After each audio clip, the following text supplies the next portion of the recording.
ಎಲ್ಲರಿಗೂ ನನ್ನ ನಮಸ್ಕಾರಗಳು. ನಾನು ನಿಮ್ಮ ಪ್ರೀತಿಯ ಮೋಹನ್ ಕೃಷ್ಣ, ಭೂಗೋಳ ತಜ್ಞ, ಪರಿಸರ ತಜ್ಞ ಮತ್ತು ಬೆಂಗಳೂರು ವಿಶ್ವವಿದ್ಯಾಲಯದಲ್ಲಿ ಅಸೋಸಿಯೇಟ್ ಪ್ರೊಫೆಸರ್ ಆಫ್ ಜಿಯೋಗ್ರಫಿಯಾಗಿ ಬೋಧನೆ ಮಾಡ್ತೇನೆ ಸ್ನೇಹಿತರೆ.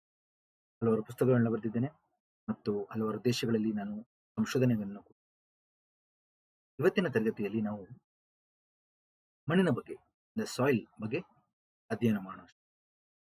ಗಾಳಿ ಮತ್ತು ನೀರಾದ ಮೇಲೆ ಅತ್ಯಮೂಲ್ಯವಾದಂತಹ ಸಂಪನ್ಮೂಲ ಯಾವುದು ಅಂದ್ರೆ ಮಣ್ಣು. ಯಾಕೆಂದ್ರೆ ನಮಗೆ ಮಣ್ಣಿನಿಂದ ಸಿಗುವಂತ ಉಪಯೋಗಗಳು ಹಲವಾರು. ನೋಡಿ, ಇಲ್ಲಿ ನೀವು ಈ ಚಿತ್ರದಲ್ಲಿ ಕಾಣಬಹುದು. 2015ನೇ ಇಸ್ವಿನಲ್ಲಿ ಫುಡ್ ಅಂಡ್ ಅಗ್ರಿಕಲ್ಚರ್ ಆರ್ಗನೈಸೇಷನ್, ಆಹಾರ ಮತ್ತು ಕೃಷಿ ಸಂಸ್ಥೆ ಏನಿದೆ, ಅವರು ಇಂಟರ್ನ್ಯಾಷನಲ್ ಇಯರ್ ಆಫ್ ಸಾಯಿಲ್ ಆಚರಿಸಿದ್ರು. ಅವಾಗ ಈ ಚಿತ್ರವನ್ನು ರಿಲೀಸ್ ಮಾಡಿದ್ದಾರೆ. ಇದನ್ನು ನೋಡಿ, ಸಾಯಿಲ್ ಅಲ್ಲಿ ನಮಗೆ ಸಿಗುವಂತ ಉಪಯೋಗಗಳ ಬಗ್ಗೆ ಇಲ್ಲಿ ಕೊಟ್ಟಿದ್ದಾರೆ. ಕೆಲವು ಪರೀಕ್ಷೆಗಳಲ್ಲಿ ಒಂದು ಮಣ್ಣಿನ ಬಗ್ಗೆ ಒಂದು ಕ್ವಶನ್ ಇದ್ದೇ ಇರುತ್ತೆ. ಅದನ್ನ ನೀವು ಗಮನದಲ್ಲಿಟ್ಕೊಳ್ಬೇಕಾಗುತ್ತೆ. ಸೊ ಈ ತರಗತಿ ಏನಿದೆ ತುಂಬಾ ಮುಖ್ಯವಾದಂತಹ ತರಗತಿ. ಕೆಪಿಎಸ್ಸಿ, ಯುಪಿಎಸ್ಸಿ ಪರೀಕ್ಷೆಗಳಲ್ಲಿ ಮತ್ತು PSI, FDA, SDA ಪರೀಕ್ಷೆಗಳಲ್ಲಿ ಒಂದು ಪ್ರಶ್ನೆ ಇದ್ದೇ ಇರುತ್ತೆ. ಮತ್ತೆ ಮೇನ್ಸ್ ನಲ್ಲಿ ಕೂಡ ಇದನ್ನು ಕೇಳ್ತಾರೆ. ಈ ತರಗತಿ ನಿಮ್ಗೆ ಅರ್ಥ ಆದ್ರೆ ಮುಂದಿನ ತರಗತಿ ಪರಿಸರ ಶಾಸ್ತ್ರದ ಬಗ್ಗೆ ನಿಮ್ಗೆ ಸುಲಭ ಆಗುತ್ತೆ. ನೋಡಿ, ನಮ್ಗೆ ಮಣ್ಣಿನಿಂದ ಏನೇನು ಉಪಯೋಗಗಳಿದೆ ಅದನ್ನ ನಾವು ಇಲ್ಲಿಂದ ಶುರು ಮಾಡೋಣ. ಇಲ್ಲಿ ನೋಡಿ, ಮೊದಲು ಆಹಾರ. ಇವತ್ತಿನ ದಿವಸ ನಾವು ಬಳಸುವಂತ ಆಹಾರ ಎಲ್ಲಿಂದ ಬರುತ್ತೆ ಹೇಳಿ? ಮಣ್ಣಿಂದ ಬರುತ್ತೆ. ಯಾಕೆಂದ್ರೆ ಮಣ್ಣಿನ ಮೇಲೆ ನಾವು ಎಲ್ಲಾ ತರ ಬೆಳೆಗಳನ್ನ ಬೆಳೀತಾ ಇರೋದು. ಎಲ್ಲರಿಗೂ ಆಹಾರ ಸಿಗದೆ ಮಣ್ಣಿಂದ. ಸೊ 90% ನಾವು ಪ್ರತಿದಿನ ಏನು ಆಹಾರ ಸೇವನೆ ಮಾಡ್ತಾ ಇದೀವಿ ಅದು ಮಣ್ಣಿಂದ ಬರುತ್ತೆ. ಸೊ ಆಹಾರ ಭದ್ರತೆ, ಮಣ್ಣಿಂದ ನಮ್ಗೆ ಏನ್ ಸಿಗುತ್ತೆ? ಆಹಾರ ಭದ್ರತೆ. ಅದು ಮೊದಲು. ಎರಡನೇದಾಗಿ, ನಮ್ಮ ವಾಯುಮಂಡಲದಲ್ಲಿ ಏನು ಕಾರ್ಬನ್ ಅಂಶ ಇದೆ, ಕಾರ್ಬನ್ ಡೈಆಕ್ಸೈಡ್ ಇದೆ, ಇಂಗಾಲದ ಡೈಆಕ್ಸೈಡ್ ಇದೆ, ಅದನ್ನು ಹೀರಿಟ್ಕೊಳ್ಳುತ್ತೆ ಮಣ್ಣು. ಮಣ್ಣಿನಲ್ಲಿರುವಂತಹ ಬ್ಯಾಕ್ಟೀರಿಯಾಗಳಾಗಿರ್ಬೋದು, ಮಣ್ಣಿನಲ್ಲಿರುವಂತಹ ಬೆಳೆಯುವಂತ ಗಿಡಗಳಾಗಿರ್ಬೋದು, ಏನ್ ಮಾಡುತ್ತೆ? ಆ ಕಾರ್ಬನ್ ಡೈಆಕ್ಸೈಡ್ ನ ಹೀರಿಟ್ಕೊಳ್ಳುತ್ತೆ. So carbon ಸಿಕ್ವಿಸ್ಟ್ರೇಷನ್. ಈ ರೀತಿ ಮಾಡೋದ್ರಿಂದ ನಮಗೆ ಹವಾಮಾನ ನಿಯಂತ್ರಣ ಆಗುತ್ತೆ. ಗ್ಲೋಬಲ್ ವಾರ್ಮಿಂಗ್ ನ ತಡೆಗಟ್ಟಬಹುದು. ಅದನ್ನ ನೀವು ನೆನಪಿಟ್ಕೊಳ್ಳಿ. ಮತ್ತೆ ಇನ್ನೊಂದು, ನಲ್ಲಿ ಇರುವಂತಹ ತೇವಾಂಶ ಏನಿದೆ ಅದು ನಮ್ಮ ಜಲಚಕ್ರದ ಒಂದು ಭಾಗ. ಸೊ ಪ್ರತಿನಿತ್ಯ ಬಿಸಿಲು ಬಿದ್ದಾಗ ಏನಾಗುತ್ತೆ? ನೀರೆಲ್ಲ ಹಾವೆ ಆಗೋಗುತ್ತೆ, ಮೋಡಗಳಾಗಿ ಮಳೆ ಬರುತ್ತೆ. ಕರೆಕ್ಟ್ ಅಲ್ಲ? ಸೊ ನೀರು ಈ ರೀತಿ ಸ್ವಚ್ಛಗೊಳ್ಳುತ್ತೆ.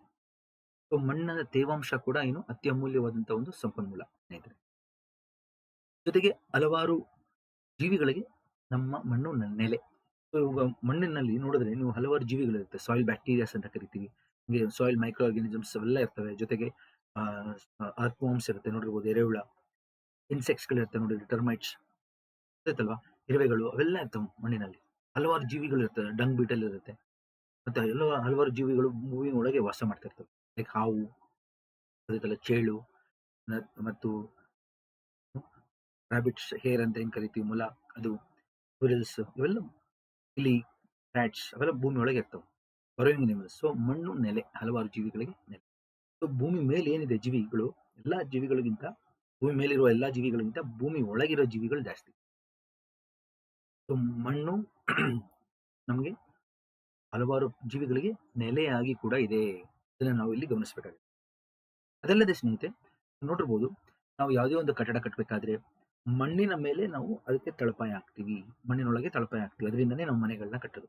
ಸೊ ಈ ರೀತಿ ಎಲ್ಲಾದೇ ಒಂದು ಕಟ್ಟಡ ಆಗಿರ್ಬೋದು, ಸೇತುವೆ ಆಗಿರ್ಬೋದು, ರಸ್ತೆ ಆಗಿರ್ಬೋದು, ಮನೆ ಆಗಿರ್ಬೋದು, ಅದೆಲ್ಲ ಮಣ್ಣಿನಲ್ಲಿ ನಾವು ಅದನ್ನ ಒಂದು ಬೇಸ್ಮೆಂಟ್ ನ ಕೊಟ್ಟು ಮೇಲೆ ಕಟ್ತೀವಿ, ಹೌದಲ್ಲ? ಸೊ ಮಣ್ಣಿನ ಮೇಲೆ ನಮ್ಗೆಲ್ಲ ತರ ವಸತಿಗಳಿರೋದು, ಅದನ್ನು ಸಹ ನಾವು ಗಮನದಲ್ಲಿಟ್ಕೊಳ್ಬೇಕಾಗುತ್ತೆ. ಜೊತೆಗೆ ಮಣ್ಣಿನಲ್ಲಿ ನಮ್ಗೆ ಹಲವಾರು ಪಳೆಯುಳಿಕೆಗಳು ಸಿಗುತ್ತೆ. ಅಂದ್ರೆ ಹಿಂದೆ ಯಾವ್ಯಾವ ಜೀವಿಗಳಿದ್ವು, ಏನಿದ್ವು, ಎಲ್ಲಿದ್ವು, ಯಾವ ತರ ಇದ್ವು ಅಂತೇಳಿ ನಮ್ಗೊಂದು ಅದಕ್ಕೆ ಮಾಹಿತಿ ಸಿಗುತ್ತೆ. So soil helps us to understand our past life. ಹಿಂದೆ ಇದ್ದಂತ ಜೀವಿಗಳ ಬಗ್ಗೆ ಗೊತ್ತಾಗುತ್ತೆ.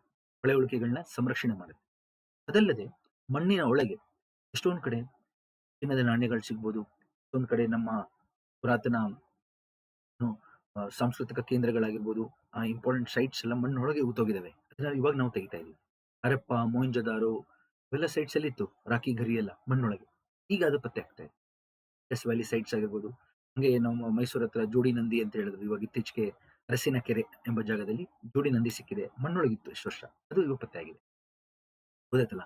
ಈ ರೀತಿ ಹಲವಾರು ಐತಿಹಾಸಿಕ ಕೇಂದ್ರಗಳು ನಮ್ಮ ಮಣ್ಣೊಳಗಿದ್ದಿದ್ದನ್ನ ಇವಾಗ ನಾವು ಅದನ್ನ ತೆಗಿತಾ ಇದ್ದೀವಿ.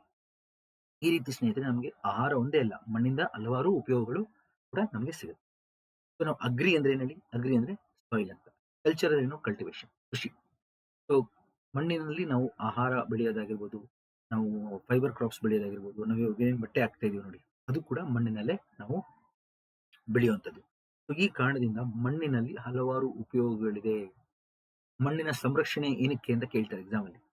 ಮಣ್ಣಿನ ಸಂರಕ್ಷಣೆ ನಾವು ಏನಕ್ಕೆ ಮಾಡಬೇಕು ಅಂದ್ರೆ ಈ ಕಾರಣಗಳಿಂದ. Healthy soil is healthy life ಅಂತಾರೆ. ಅಂದ್ರೆ ನಮ್ಮ ಮಣ್ಣು ಆರೋಗ್ಯವಾಗಿದೆ, ನಮ್ಮ ಎಲ್ಲ ಆರೋಗ್ಯ ಚೆನ್ನಾಗಿದೆ, ನಮ್ಮ ಆರ್ಥಿಕ ಬೆಳವಣಿಗೆ ಚೆನ್ನಾಗಿದೆ. ಗೊತ್ತಾಯ್ತಲ್ಲ? ಸೊ ದೇಶದ ಆರ್ಥಿಕ ಅಭಿವೃದ್ಧಿ ಮತ್ತು ಒಳ್ಳೆ ಆರೋಗ್ಯಕರ ಜನಸಂಖ್ಯೆ ಇರಬೇಕು ಅಂದ್ರೆ ಮಣ್ಣು ತುಂಬಾ ಮುಖ್ಯ ಸ್ನೇಹಿತರೆ. ನೀವು ಹೇಳ್ಬೋದು ಇಷ್ಟೊಂದು ಹೇಳ್ತಾ ಇದ್ರೆ ಮಣ್ಣು ಬಗ್ಗೆ ಇಷ್ಟೊಂದು ಇಂಪಾರ್ಟೆಂಟ್ ಅಂತ. ತುಂಬಾ ತುಂಬಾ ಇಂಪಾರ್ಟೆಂಟ್ ಟಾಪಿಕ್ ಏನಿದು ಸಾಯಿಲ್. ಎಲ್ಲ ಪರೀಕ್ಷೆಗಳಲ್ಲೂ ಒಂದು ಟಾಪಿಕ್ ಇರುತ್ತೆ, ಕ್ವಶನ್ ಇರುತ್ತೆ. ಸೊ ಸೊ ಎಲ್ಲರಿಗೂ ಮಣ್ಣಿನ ಬಗ್ಗೆ ಗೊತ್ತಾಗಿದೆ ನೋಡಿ. ನೆಕ್ಸ್ಟ್ ನೋಡಿ, ಮಣ್ಣಿನಲ್ಲಿ ಏನೇನಿದೆ ಅಂತ ಹೇಳಿ ನೋಡೋಣ. ಗಮನಿಸಿ ಇಲ್ಲಿ ಸ್ನೇಹಿತರೆ. ಸೊ ಮಣ್ಣಂದ್ರೆ ಏನು, ಯಾವ ರೀತಿ ಆಗುತ್ತೆ ಅಂತ ನೋಡೋಣ. ಸೊ ಒಂದು ಗ್ರೀಕ್ ಪದ ಸಾಯಿಲ್ ಅನ್ನೋದು ಒಂದು ಗ್ರೀಕ್ ಪದ ಸ್ನೇಹಿತರೆ. ಪೆಡಾನ್, ಪೆಡಾನ್ ಅಂದ್ರೆ ಸಾಯಿಲ್ ಅಂತ. ಗ್ರೀಕ್ ನಲ್ಲಿ ಇದನ್ನು ಕೇಳ್ತಾರೆ, ಸಾಯಿಲ್ ಪದ ಹೆಂಗ್ ಬಂದಿದೆ ಅಂತ. ಗ್ರೀಕ್ ಪದ ಪೆಡಾನ್, ಸಾಯಿಲ್ ಅಂದ್ರೆ. ಲಾಜಿ ಅಂದ್ರೆ ಸ್ಟಡಿ. ಸೊ ಪೆಡಾಲಜಿ ಅಂದ್ರೆ ಸ್ಟಡಿ ಆಫ್ ಸಾಯಿಲ್. ಮಣ್ಣು ಯಾವ ರೀತಿ ವಿಕಾಸ ಆಗುತ್ತೆ? ಶಿಲೆಗಳ ಶೀತಲೀಕರಣದಿಂದ, ವೆದರಿಂಗ್ ಆಫ್ ರಾಕ್ಸ್. ಯಾವಾಗ ಕಲ್ಲು ಪುಡಿ ಆಗುತ್ತಲ್ಲ ಅವಾಗ ನಮ್ಗೆ ಮಣ್ಣು ಆಗ್ಬರುತ್ತೆ. ಸೊ ಕಲ್ಲಲ್ಲಿ ಏನಿರುತ್ತೆ? ಖನಿಜಗಳಿರುತ್ತೆ. ಕಲ್ಲಲ್ಲಿ ಖನಿಜಗಳಿರುತ್ತೆ, ಅದೇ ಮಣ್ಣಿಗೆ ಬರುತ್ತೆ. ಗೊತ್ತಾಯ್ತಲ್ಲ? ಈ ಖನಿಜಗಳೇ ನಮಗೆ ಪೌಷ್ಟಿಕಾಂಶಗಳಾಗಿ ಸಿಗೋದು. ಗಿಡಗಳಿಗೆ, ಪ್ರಾಣಿಗಳಿಗೆ ಪೋಷಕಾಂಶಗಳಾಗಿ ಸಿಗದೆ ಈ ಖನಿಜಗಳು. ನಾವು ಕಟ್ಕೊಳ್ಳಿ. ಸೊ ಮಣ್ಣಿನ ಮೇಲಿರುವಂತ ತೆಳುವಾದ ಶಿಲೆಗಳ ಶೀತಲೀಕರಣದಿಂದ ಆದಂತ ಪದರಕ್ಕೆ ಮಣ್ಣು ಎಂದು ಹೆಸರು. ಗೊತ್ತಾಯ್ತಲ್ಲ? ಭೂಮಿಯ ಮೇಲಿರುವಂತ ಶಿಲೆಗಳ ಶೀತಲೀಕರಣದಿಂದ ಆದಂತ ತೆಳುವಾದ ಪದರಕ್ಕೆ ಮಣ್ಣು ಎಂದು ಕರೆಯುತ್ತೆ. ಅದನ್ನ ನಾನು ಇಂಗ್ಲಿಷ್ ಬರ್ದಿ ನೋಡಿ. Soil is a thin layer of weathered rock found on the surface of the continent. So ಕನ್ನಡದಲ್ಲಿ ನಾನು ಹೇಳ್ತಾ ಇದ್ದೀನಿ ನೋಡಿ, ಭೂಮಿಯ ಮೇಲಿರುವಂತ ತೆಳುವಾದ ಶಿಲೆಗಳ ಶೀತಲೀಕರಣದಿಂದ ಆದಂತ ಪದರಕ್ಕೆ ಮಣ್ಣು ಎಂದು ಹೆಸರು. ನೋಡಿ, ಇದನ್ನ ನಾನು living skin of the earth ಅಂತ ಕರಿತಾ ಇದ್ದೀನಿ. ಯಾಕೆಂದ್ರೆ ವಿಶ್ವಸಂಸ್ಥೆಯವರು ಮಣ್ಣನ್ನು ಜೈವಿಕ ಸಂಪನ್ಮೂಲ ಅಂತ ಹೇಳಿ ಕರೆದಿದ್ದಾರೆ. ಗೊತ್ತಲ್ಲ? ಜೈವಿಕ ಸಂಪನ್ಮೂಲ ಅಂದ್ರೇನು?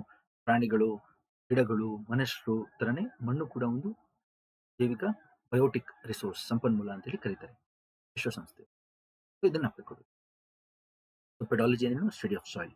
ಪೆಡೋಸ್ಪಿಯರ್ ಅಂದ್ರೆ ಮಣ್ಣಿನ ಗೋಳ. ಭೂಮಿಯ ಮೇಲೆ ಏನಿದೆ ಮಣ್ಣಿದೆಯಲ್ಲ ಅದನ್ನೆಲ್ಲ ನಾವು ಪೆಡಗೋಳ ಅಂತ ಕರಿತೀವಿ. ಮಣ್ಣಿನ ಗೋಳ, ಪೆಡೋಸ್ಪಿಯರ್. ಕಟ್ಕೊಳ್ಳಿ. ಸಂಯೋಜನೆ ನೋಡಿ. ಮಣ್ಣಿನಲ್ಲಿ ಏನೇನು ಸಿಗುತ್ತೆ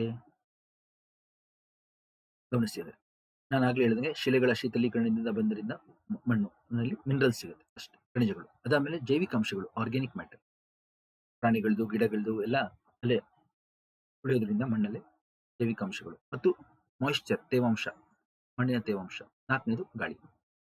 ಇದರಲ್ಲಿ ಹಲವಾರು ರೀತಿ ಅನಿಲಗಳು ಕೂಡ ನಮಗೆ ಮಣ್ಣಿನಲ್ಲಿ ಸಿಗುತ್ತೆ. ಲೈಕ್ ನೈಟ್ರೋಜನ್ ಆಗಿರ್ಬೋದು, ಕಾರ್ಬನ್ ಡೈಆಕ್ಸೈಡ್ ಆಗಿರ್ಬೋದು, ಆಕ್ಸಿಜನ್ ಆಗಿರ್ಬೋದು, ಇವೆಲ್ಲ ಮಣ್ಣಲ್ಲಿ ಸಿಗುತ್ತೆ ನಮಗೆ. ನೆಕ್ಸ್ಟ್ ನೋಡಿ ಸ್ನೇಹಿತರೆ, ಮಣ್ಣಿನ ಸಂಯೋಜನೆಯಲ್ಲಿ ಯಾವ ರೀತಿ ಕಣಗಳಿರುತ್ತೆ ಅಂತ, ಯಾವ ಗಾತ್ರದ ಕಣಗಳಿರುತ್ತೆ, ಸೈಜ್ ನೋಡಿ. ಮೊದಲು ಮರಳು ಅಂತ ಕರಿತೀವಿ ಇದನ್ನ, ಸ್ಯಾಂಡ್. ದೆನ್ ಇಡಿ ಮಣ್ಣು ಅಂತ ಕರಿತೀವಿ, ಸಿಲ್ಟ್. ಇನ್ನೊಂದು ಜೇಡಿ ಮಣ್ಣು ಅಂತ ಕರಿತೀವಿ, ಕ್ಲೇ. ಸ್ಯಾಂಡ್, ಸಿಲ್ಟ್, ಕ್ಲೇ ನೋಡಿ. ಕೆಲವೊಮ್ಮೆ ಸ್ಯಾಂಡ್ ಜಾಸ್ತಿ ಇರುತ್ತೆ, ಅವಾಗ ಸ್ಯಾಂಡಿ ಸಾಯಿಲ್ ಅಂತೀವಿ ನಾವು. ಕೆಲವೊಮ್ಮೆ ಸಿಲ್ಟ್ ಇರುತ್ತೆ, ಎರಡಕ್ಕಿಂತ ಸಿಲ್ಟಿ ಸಾಯಿಲ್ ಅಂತೀವಿ. ಕೆಲವೊಮ್ಮೆ ಕ್ಲೇ ಜಾಸ್ತಿ ಇರುತ್ತೆ, ಕ್ಲೇ ಸಾಯಿಲ್ ಅಂತ ಕರಿತೀವಿ ನೋಡಿ.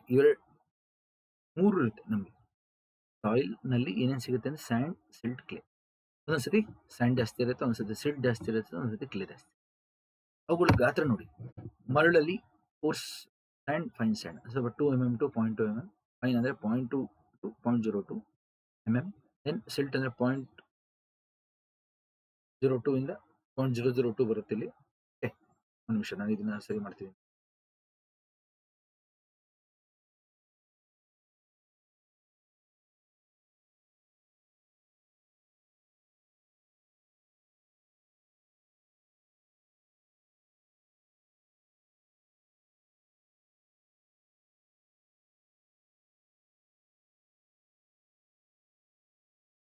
ಇಲ್ಲಿ ನೋಡಿ ನಾನು ಶೇರ್ ಮಾಡ್ತಾ ಇದ್ದೀನಿ.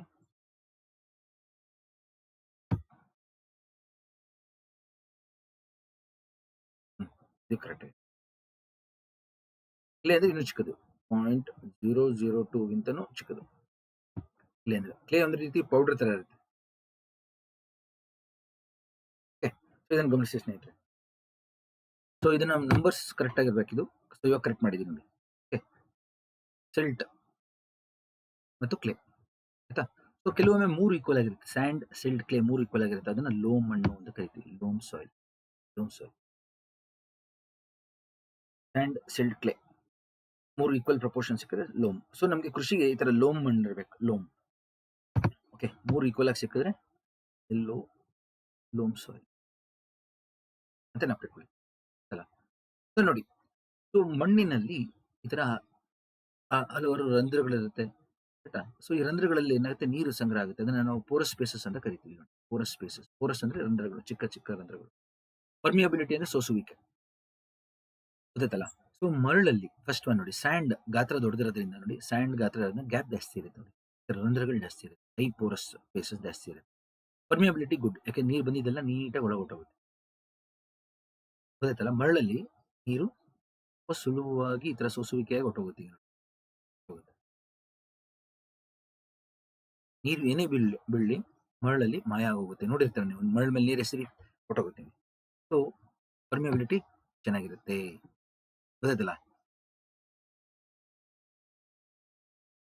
ನೋಡಿ, ಪರ್ಮಿಯಬಿಲಿಟಿ ಚೆನ್ನಾಗಿರುತ್ತೆ, ಸೋಸುವಿಕೆ, ರಂಧ್ರಗಳು ಕೂಡ ಜಾಸ್ತಿ ಇದೆ ಮರಳಲ್ಲಿ. First one sand. ಇದು ಸೆಕೆಂಡ್ ಅದು ನೋಡಿ, ಸೆಕೆಂಡ್ ಇಸ್ ಸಿಲ್ಟ್. ಸಿಲ್ಟ್ ಅಲ್ಲಿ ನೋಡಿ ಜಾಸ್ತಿ ಪೋರಸ್ ಸ್ಪೇಸಸ್ ಇರಲ್ಲ, ಕಮ್ಮಿ ಪೋರಸ್ ಸ್ಪೇಸಸ್ ಕಮ್ಮಿ, ಹಂಗೆ ಪರ್ಮಿಯಬಿಲಿಟಿನೂ ಕಮ್ಮಿ. ಸ್ವಲ್ಪ ನೀರು ಬಂದಿದ್ದೇನಾಗುತ್ತೆ, ಇಲ್ಲೇ ಸಂಗ್ರಹ ಆಗುತ್ತೆ, ಎಲ್ಲೋ ಮಾತ್ರ ಒಳಗೆ ಹೋಗೋದಷ್ಟೇ, ಇಲ್ಲ ಎಲ್ಲ ನೀರು ಇಲ್ಲೇ ಸಂಗ್ರಹ ಆಗುತ್ತೆ. ರಂಧ್ರಗಳು ಕಮ್ಮಿ ಸಿಲ್ಟ್ ಅಲ್ಲಿ ನೋಡಿ, ರಂಧ್ರಗಳು ಕಮ್ಮಿ ಇರುತ್ತೆ ಮತ್ತು ಸೋಸುವಿಕೆ ಕೂಡ ಕಮ್ಮಿ, ಮಾಡ್ರೇಟ್ ಸ್ಯಾಂಡ್ಗಿಂತ. ಸ್ಯಾಂಡ್ ಅಲ್ಲೇ ಹೈಯೆಸ್ಟ್ ಪರ್ಮಿಯಬಿಲಿಟಿ ಇರುತ್ತೆ. ಕೊನೆದು ನೋಡಿ ಕ್ಲೇ. ಕ್ಲೇನಲ್ಲಿ ಏನಾಗೋಗುತ್ತೆ, ತುಂಬಾ ಕಡಿಮೆ ಇರೋದ್ರಿಂದ ಅದರದ್ದು ಗಾತ್ರ ನೋಡಿ, ತುಂಬಾ ಚಿಕ್ಕ ಚಿಕ್ಕ ಚಿಕ್ಕ ಕಣಗಳು ಇರೋದ್ರಿಂದ ನೋಡಿ ಕ್ಲೇ ಹೆಂಗ್ ಕಾಣುತ್ತೆ ಅಂತ ನೋಡಿ. ಕ್ಲೇ ಹೆಂಗಿದೆ ನೋಡಿ, ಕ್ಲೇ ಗೊತ್ತಲ್ಲ. ರಂಧ್ರಗಳು ತುಂಬಾ ಜಾಸ್ತಿ ಇರುತ್ತೆ, ಈ ತರ ಚಿಕ್ಕ ಚಿಕ್ಕ ಚಿಕ್ಕ ರಂಧ್ರಗಳು ಇರುತ್ತೆ, ತುಂಬಾ ಪೋರಸ್ ಸ್ಪೇಸಸ್ ಜಾಸ್ತಿ. ಸೊ ಏನಾಗುತ್ತೆ, ನೀರು ಬಂದಿದ್ದಲ್ಲೇ ಸಂಗ್ರಹ ಆಗೋಗುತ್ತೆ, ಒಳಗೆ ಹೋಗ್ಬಿಡಲ್ಲ ಅದು. ಪರ್ಮಿಯಬಿಲಿಟಿ ಪೂರ್ ನೋಡಿ, ಪರ್ಮಿಯಬಿಲಿಟಿ ಲೋ, ಸೋಸುವಿಕೆ ಕಮ್ಮಿ, ನೀರಲ್ಲೇ ಸಂಗ್ರಹ ಆಗೋಗುತ್ತೆ, ಇಲ್ಲೆಲ್ಲ ಸಂಗ್ರಹ ಆಗಿ ಒಳಗೆ ಹೋಗೋದಿಲ್ಲ. ಸೊ ಅದಕ್ಕೆ ತೇವಾಂಶ ಹಿಡಿಯೋ ಶಕ್ತಿ ಯಾವ್ದು ಜಾಸ್ತಿ, ಕ್ಲೇ. ಕ್ಲೇದು ತೇವಾಂಶ ಹಿಡಿಯೋ ಶಕ್ತಿ ಜಾಸ್ತಿ. ಅದಕ್ಕೆ ನಾವು ಎಲ್ಲೆಲ್ಲಿ ನಾವು ಭತ್ತ ಬೆಳಿತೀವಿ, ಕಾಡಿ, ಕಬ್ಬು ಬೆಳಿತೀವಿ, ಬಾಳೆ ಬೆಳಿತೀವಿ, ಅಲ್ಲ ಸ್ವಲ್ಪ ಕ್ಲೇ ಪ್ರಮಾಣ ಜಾಸ್ತಿ ಇರಬೇಕು. ಕೆಲವು ಬೆಳೆಗಳಿಗೆ ನೀರು ಕೊಟ್ಟಬೇಕು, ಅವಾಗ ಅಲ್ಲಿ ಮರಳಿರ್ಬೇಕು, ಗೊತ್ತಾಯ್ತಲ್ಲ. ಇವಾಗ ಮೆಣಸಿನ್ಕಾಯಿನಲ್ಲಿ ಏನಾಗುತ್ತೆ, ನೀರು ನಿಲ್ಬಾರ್ದು, ಚೆನ್ನಾಗಿ ಸೋಸುವಿಕೆ ಆಗೋಬೇಕು, ಅವಾಗ ಮರಳಿರ್ಬೇಕು, ಸ್ಯಾಂಡಿ ಸಾಯಿಲ್ ಇರ್ಬೇಕು ಜಾಸ್ತಿ, ಗೊತ್ತಾಯ್ತಲ್ಲ. ಸೊ ಈ ತರ ನಾವು ತರಕಾರಿಗಳು ಮತ್ತು ಹಣ್ಣು ಹಂಪಲುಗಳಿಗೆಲ್ಲ ಮತ್ತೆ ಬೆಳೆಗಳು ಬೆಳಿಬೇಕಾದ್ರೆ ಮಣ್ಣು ತುಂಬಾ ಮುಖ್ಯ. ಯಾವ ತರ ಇರುತ್ತೆ, ಸ್ಯಾಂಡ್, ಸಿಲ್ಟ್, ಕ್ಲೇನ, ಅದು ತುಂಬಾ ಮ್ಯಾಟರ್ ಆಗುತ್ತೆ, ಗೊತ್ತಾಯ್ತಲ್ಲ. ಸೊ ಈ ರೀತಿ ನಾವು ಇದನ್ನ ಅರ್ಥ ಮಾಡ್ಕೊಳ್ಬೇಕು ಸ್ನೇಹಿತರೆ. ನೆಕ್ಸ್ಟ್ ನೋಡಿ, ಮಣ್ಣಿನಲ್ಲಿ ಚಿಕ್ಕ ಚಿಕ್ಕ ಗಂಟುಗಳನ್ನ ನೋಡ್ಬೋದು. ಮಣ್ಣಿನ ಕಣಗಳೇನಿರುತ್ತೆ, ಅದು ನೀರಿನ ಅಂಶ ಮತ್ತು ಜೈವಿಕ ಅಂಶಗಳೆಲ್ಲ ಸೇರಿ ಈ ತರ ಗಂಟು ಕಟ್ಕೊಳ್ಳುತ್ತೆ. ತಾತ್ಕಾಲಿಕವಾಗಿರುತ್ತೆ, ಅದು ನೀವು ಮುಟ್ಟಿದ ತಕ್ಷಣ ಮುರಿದೋಗುತ್ತೆ. ಆ ಗಂಟುಗಳು ಬೇರೆ ಬೇರೆ ಆಕಾರದಲ್ಲಿರುತ್ತೆ, ಅದನ್ನ ನಾವು ಪೆಡ್ ಅಂತ ಕರಿತೀವಿ, ಪೆಡ್ಸ್. ಮಣ್ಣಿನಲ್ಲಿರುವಂತ ತಾತ್ಕಾಲಿಕವಾದ ಇರುವಂತ ಗಂಟುಗಳನ್ನು ಪೆಡ್ ಅಂತ ಕರಿತೀವಿ. Temporary aggregates of soil is called as peds. PED pedology ನಾವು ಕೇಳ್ಕೊಳ್ಳಿ. ಪೆಡಾಲ್ ಅಂದ್ರೆ ಏನು, ಸಾಯಿಲ್ ಅಂತ. ಪೆಡ್ಸ್ ಅಂದ್ರೆ ಟೆಂಪರರಿ ಅಗ್ರಿಗೇಟ್ಸ್. ಈ ತರ ಗಂಟು ಇರುತ್ತೆ ನೋಡಿ, ಬೇರೆ ಬೇರೆ ಕಣಗಳ ತರ ಇರುತ್ತೆ, ಗ್ರೀನ್ ಹರಳು ತರ ಇರುತ್ತೆ, ಇನ್ನೊಂದು ಗಂಟು ದಪ್ಪ ಗಂಟು ಇರುತ್ತೆ, ಒಂದು ಎಲೆಗಳ ತರ ಇರುತ್ತೆ, ಇನ್ನೊಂದು ಲೆನ್ಸ್ ತರ ಇರುತ್ತೆ, ಪ್ರಿಸಮ್ ತರ ಇರುತ್ತೆ, ನೆಕ್ಸ್ಟ್ ಕಾಲಮ್ ತರ ಇರುತ್ತೆ. ಈ ತರದೆಲ್ಲ ನೋಡಿರ್ತೀರ ಮಣ್ಣಿನಲ್ಲಿ. ಇದನ್ನೆಲ್ಲ ನೀವು ಗಮನಿಸಬೇಕು ಸ್ನೇಹಿತರೆ, ಪೆಡ್ಸ್ ಅಂತ ಕರಿತೀವಿ.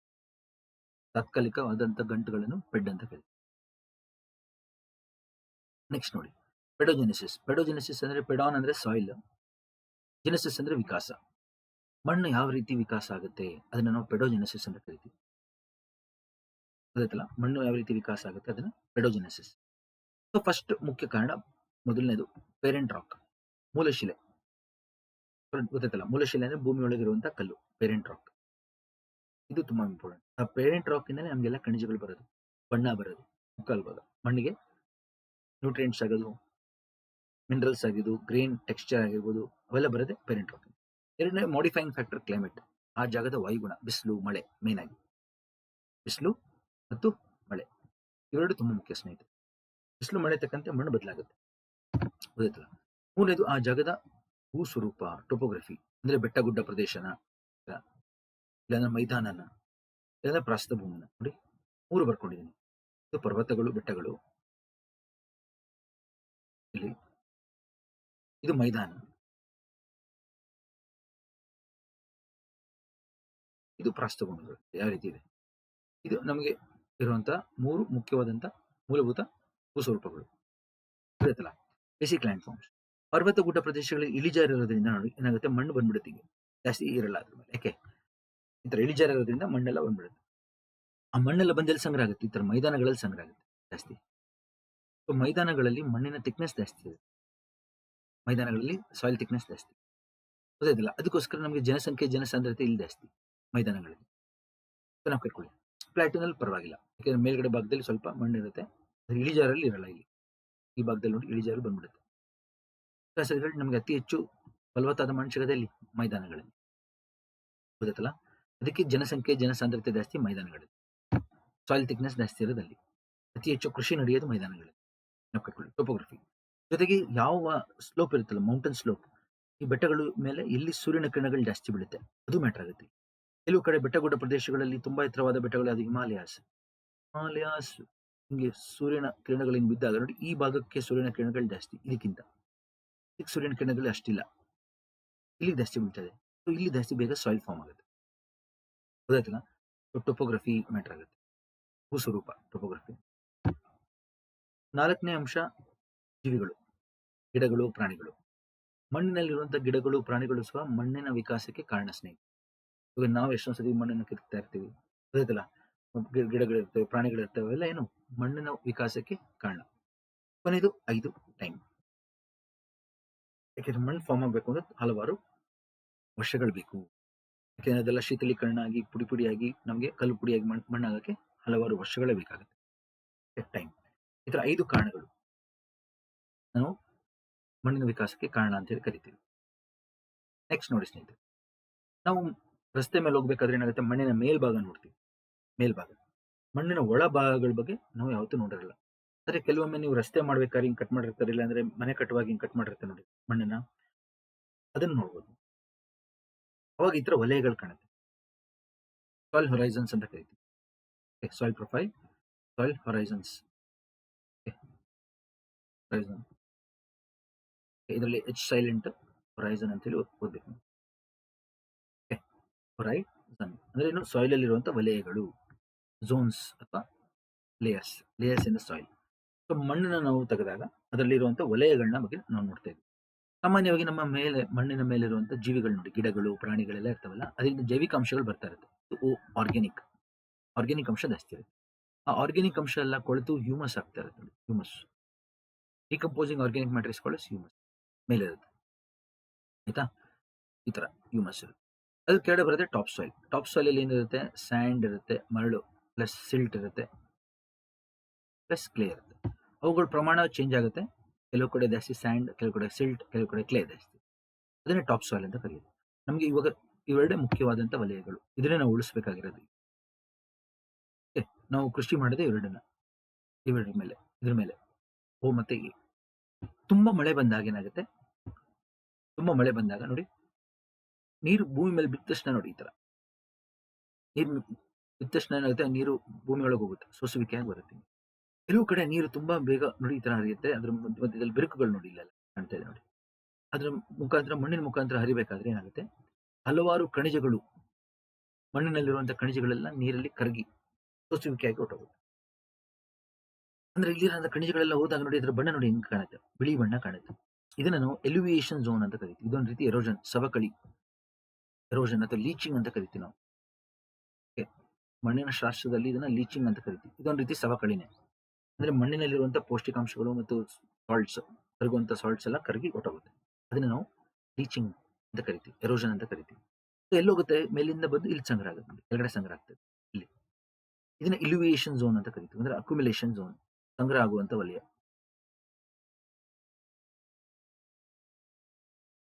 Okay? ಎಲ್ಲ ಬಂದು ಅದಕ್ಕೆ ನೋಡಿ ಇದ್ರ ಬಣ್ಣ ನೋಡಿ ಡಾರ್ಕ್ ಕಲರ್ ಇದೆ. ಅದಕ್ಕೆ ಇದನ್ನ E eluviation zone, B accumulation zone ಅಂತ ಕರೀತಾರೆ. So ನೋಡಿ ಮಣ್ಣು ಮೇಲ್ಭಾಗ ಓ ಆರ್ಗ್ಯಾನಿಕ್ ವಲಯ, A top soil, E eluviation zone, B illuviation zone. ಇದನ್ನ ಕಟ್ಕೊಳ್ಳಿ ಐ ಇದು ಇಲ್ಯುವಿಯೇಷನ್, ILLUVIATION.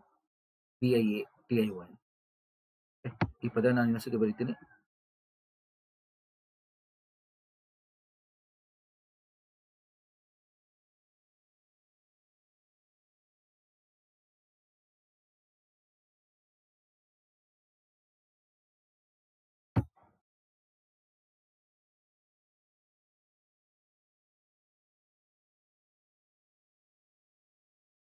ಓಕೆ, ಬರ್ತೀನಿ ನೋಡಿ. ಇಲ್ಯುವಿಯೇಷನ್ ಝೋನ್ ಅಂದ್ರೆ ಎಲ್ಲ ಖನಿಜಗಳು ಸಂಗ್ರಹ ಆಗುವಂತ ವಲಯ. ಇಲ್ಲಿ ನಾನು ಐ ಕ್ಯಾಪಿಟಲ್ ಬರ್ದಿದ್ದೀನಿ, ಅದಕ್ಕೋಸ್ಕರ ನಿಮ್ಗೆ ಇದು ಸರಿಯಾಗಿ ಕಾಣ್ತಾ ಇಲ್ಲ ಆಯ್ತಾ. ಐ ಕ್ಯಾಪಿಟಲ್ ಇದೆ, ಅದು ಜ್ಞಾಪಕ. ಇದಾದ್ಮೇಲೆ ನೋಡಿ ಕೆಳಗಡೆ ಬಂದು ಸ್ವಲ್ಪ ಸಿ ಅಂತ ಲೇಯರ್ ಕರಿತೀವಿ. ಇದನ್ನು ಪಾರ್ಷಿಯಲಿ ವಿದೌಟ್ ಬೆಡ್ ರಾಕ್, ಅಂದ್ರೆ ಮೂಲ ಶಿಲೆ ಕೆಳಗಡೆ ಇದೆ. ಇದು ಕಲ್ಲು, ಗಟ್ಟಿ ಕಲ್ಲು, ಇದು ಗಟ್ಟಿ ಕಲ್ಲು, ಪೇರೆಂಟ್ ರಾಕ್. ಇಲ್ಲಿ ಪೇರೆಂಟ್ ರಾಕ್, ಇದು ಗಟ್ಟಿ ಕಲ್ಲು. ಅದ್ರ ಮೇಲೆ ಸ್ವಲ್ಪ ಶೀತಲೀಕರಣ ಆಗಿದೆ, ಅರೆ ಶೀತಲೀಕರಣ ಆದಂತ ವಲಯ ಸಿ. ಗೊತ್ತಾಯ್ತಲ್ಲ, ಶೀತಲೀಕರಣ ಆದಾಗ ಸ್ವಲ್ಪ ಸ್ವಲ್ಪ ಉಳ್ಕೊಂಡಿರ್ತಲ್ಲ ಅದು. ಅಂದ್ರೆ ನಾವು ಭೂಮಿ ಒಳಗೆ ಹೋಗ್ತಾ ಹೋಗ್ತಾ ನೋಡಿ ಕಲ್ಲು ಜಾಸ್ತಿ ಆಗುತ್ತೆ. ಇಮೇಜ್ ನೋಡಿ, ನಾನು ಇಲ್ಲಿ ತೋರಿಸ್ತೀನಿ ನೋಡಿ ಲೇಸರ್ ಮುಖಾಂತರ. ನೋಡಿ, ನಾವು ಭೂಮಿ ಒಳಗೆ ಹೋಗ್ತಾ ಹೋಗ್ತಾ ಹೋಗ್ತಾ ಕಲ್ಲು ಜಾಸ್ತಿ ಆಗುತ್ತೆ. ಕಲ್ಗಳು ಇಲ್ಲಿ ಕಲ್ಗಳು ಜಾಸ್ತಿ ಗೊತ್ತಾ. ಅಂದ್ರೆ ಇನ್ನೂ ಶೀತಲೀಕರಣ ಆಗಿಲ್ಲ ಕೆಳಗಡೆ, ಇವಾಗ ಆಗ್ತಾ ಇರೋದು. ಅಂದ್ರೆ ಇದೆಲ್ಲ ಕಲ್ಲೆಲ್ಲ ಪುಡಿಯಾಗಿ ಮಣ್ಣಾಗಿದೆ.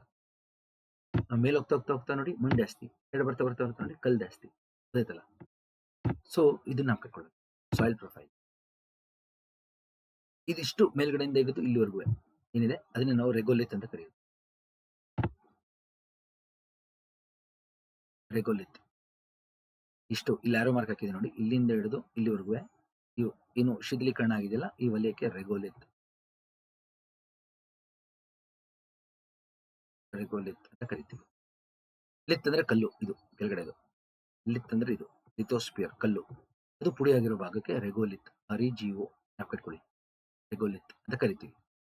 ಜೊತೆಗೆ ಈ ಭಾಗದಲ್ಲೇ ನಮಗೆ ಓ ಮತ್ತು ಎ ಇದೆಯಲ್ಲ, ಈ ಭಾಗದಲ್ಲೇ ನಮ್ಗೆ ಎಲ್ಲಾ ತರ ಪೋತಿಹಾರಿಗಳು ಅಥವಾ ಸ್ಯಾಪ್ರೋಫೈಟ್ಸ್ ಅಂತ ಏನ್ ಕರಿತೀವಿ,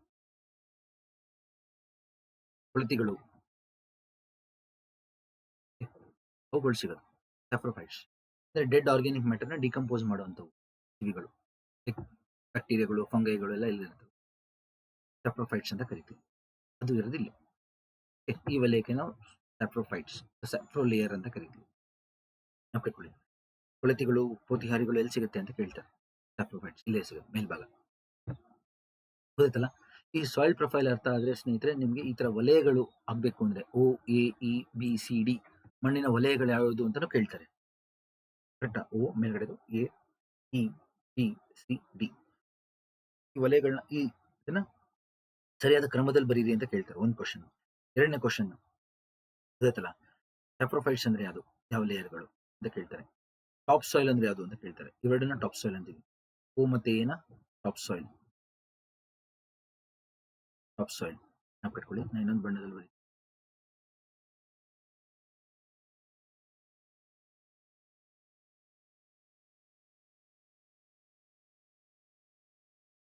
ಟಾಪ್ ಸಾಯಿಲ್ ಕೇಳ್ತಾರೆ ಇದನ್ನ. ಟಾಪ್ ಸಾಯಿಲ್ ಓ ಮತ್ತೆ ಎ, OA ಈ ಮೂರು ತಗೊಂಡ್ರೆ ಸ್ಯಾಪ್ರೋಫೈಟ್ಸ್ ಆಯ್ತಾ.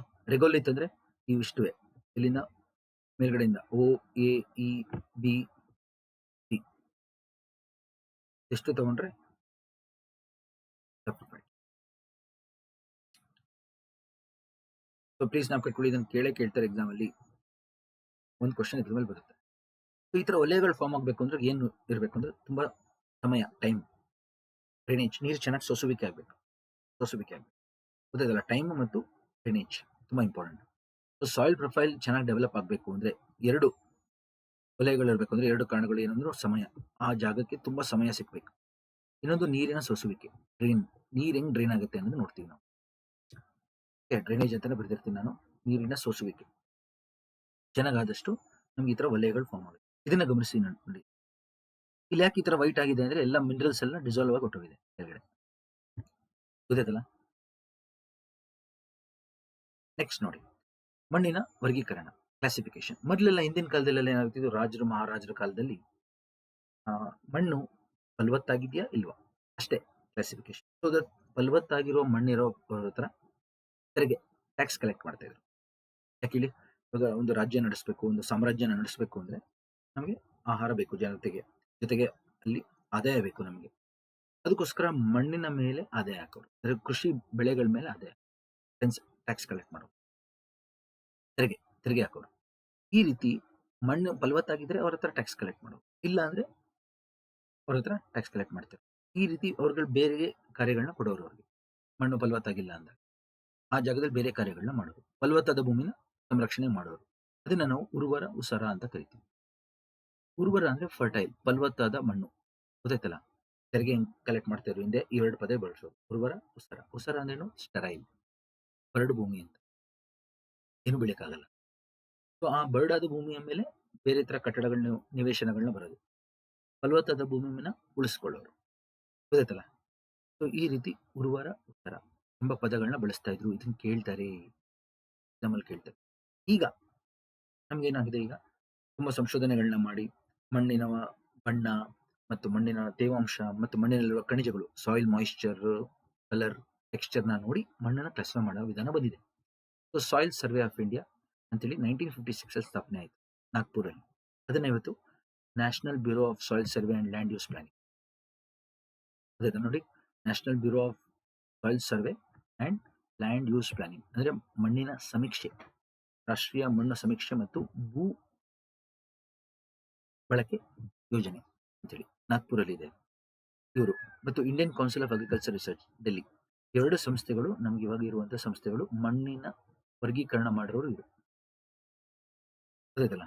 ಇದಲ್ಲದೆ ನಮ್ದು ರಷ್ಯನ್ ಕ್ಲಾಸಿಫಿಕೇಶನ್ ಇದೆ, ಇನ್ನೊಂದು United States department of agriculture ಅವ್ರು ಕೊಟ್ಟರ ಕ್ಲಾಸಿಫಿಕೇಶನ್ಗಳಿದೆ. ಗೊತ್ತಾಯ್ತಲ್ಲ? ಅದನ್ನು ನೋಡೋಣ.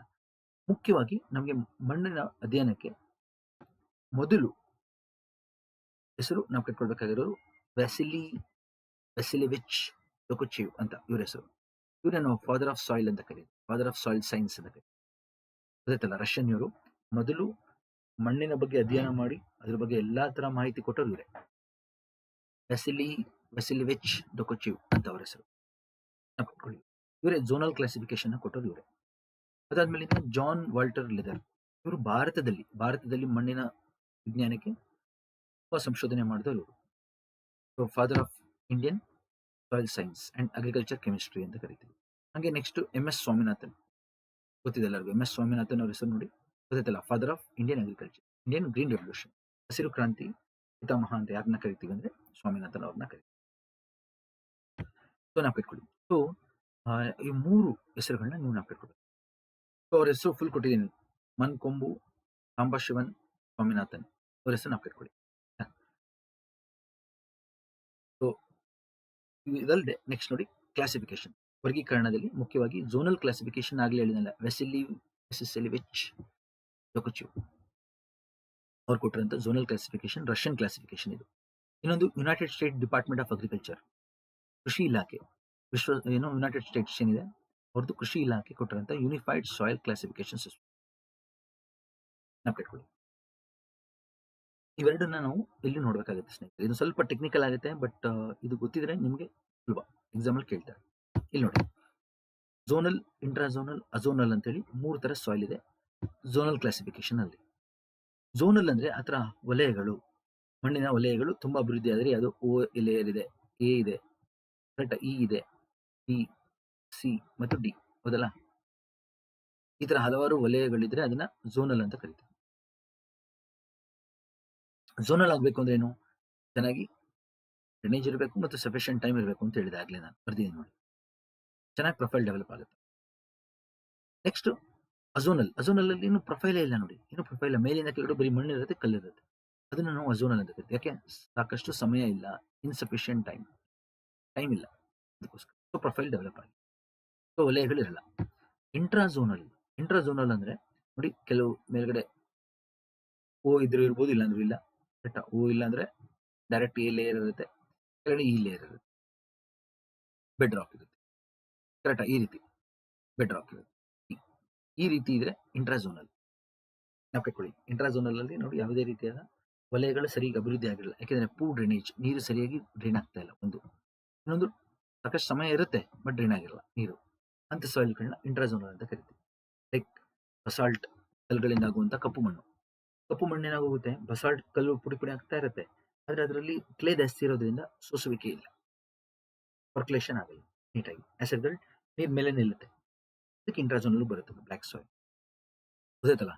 So ಈ ರೀತಿ ನಾವು ಝೋನಲ್, ಇಂಟ್ರಾಝೋನಲ್, ಅಝೋನಲ್ ಅಂತೇಳಿ 3 ಕ್ಯಾಟಗರಿ ಹೇಳ್ತೀವಿ. ನೋಡಿ ಸ್ನೇಹಿತರೆ, ಮಣ್ಣು ಝೋನಲ್ ಆಗಿರ್ಬೋದು, ಇಂಟ್ರಾಝೋನಲ್ ಆಗಿರ್ಬೋದು, ಅಝೋನಲ್ ಆಗಿರ್ಬೋದು. ಇದರಲ್ಲಿ ಮಣ್ಣಿನ ಫಲವತ್ತತೆ ಬಗ್ಗೆ ನಾವೇನು ಹೇಳ್ತಾ ಇಲ್ಲ. ಅಝೋನಲ್ ಸಾಯಿಲ್ ಕೂಡ ಫಲವತ್ತಾದ ಮಣ್ಣಾಗಿರ್ಬೋದು, ಅಝೋನಲ್ ಸಾಯಿಲ್ ಕೂಡ ಫರ್ಟೈಲ್ ಆಗಿರ್ಬೋದು. ಗೊತ್ತಾಯ್ತಲ್ಲ? ಇಂಟ್ರಾಝೋನಲ್ ಕೂಡ ಫರ್ಟೈಲ್ ಆಗಿರ್ಬೋದು, ಝೋನಲ್ ಆಗಿರ್ಬೋದು. ನಾವು ಫರ್ಟಿಲಿಟಿ ಬಗ್ಗೆ, ಮಣ್ಣಿನ ಫಲವತ್ತತೆ ಬಗ್ಗೆ ಹೇಳ್ತಾ ಇಲ್ಲ. ನಾವು ಕಟ್ಕೊಳ್ಳಿ, ವಲಯಗಳ ಬಗ್ಗೆ ಮಾತ್ರ ಹೇಳ್ತಾ ಇರೋದು. ಡೈರೆಕ್ಟ್ ಆಗಿ ನಮಗೆ ಈ ರೀತಿ 3 ಕ್ಲಾಸಿಫಿಕೇಶನ್ ಇದೆ.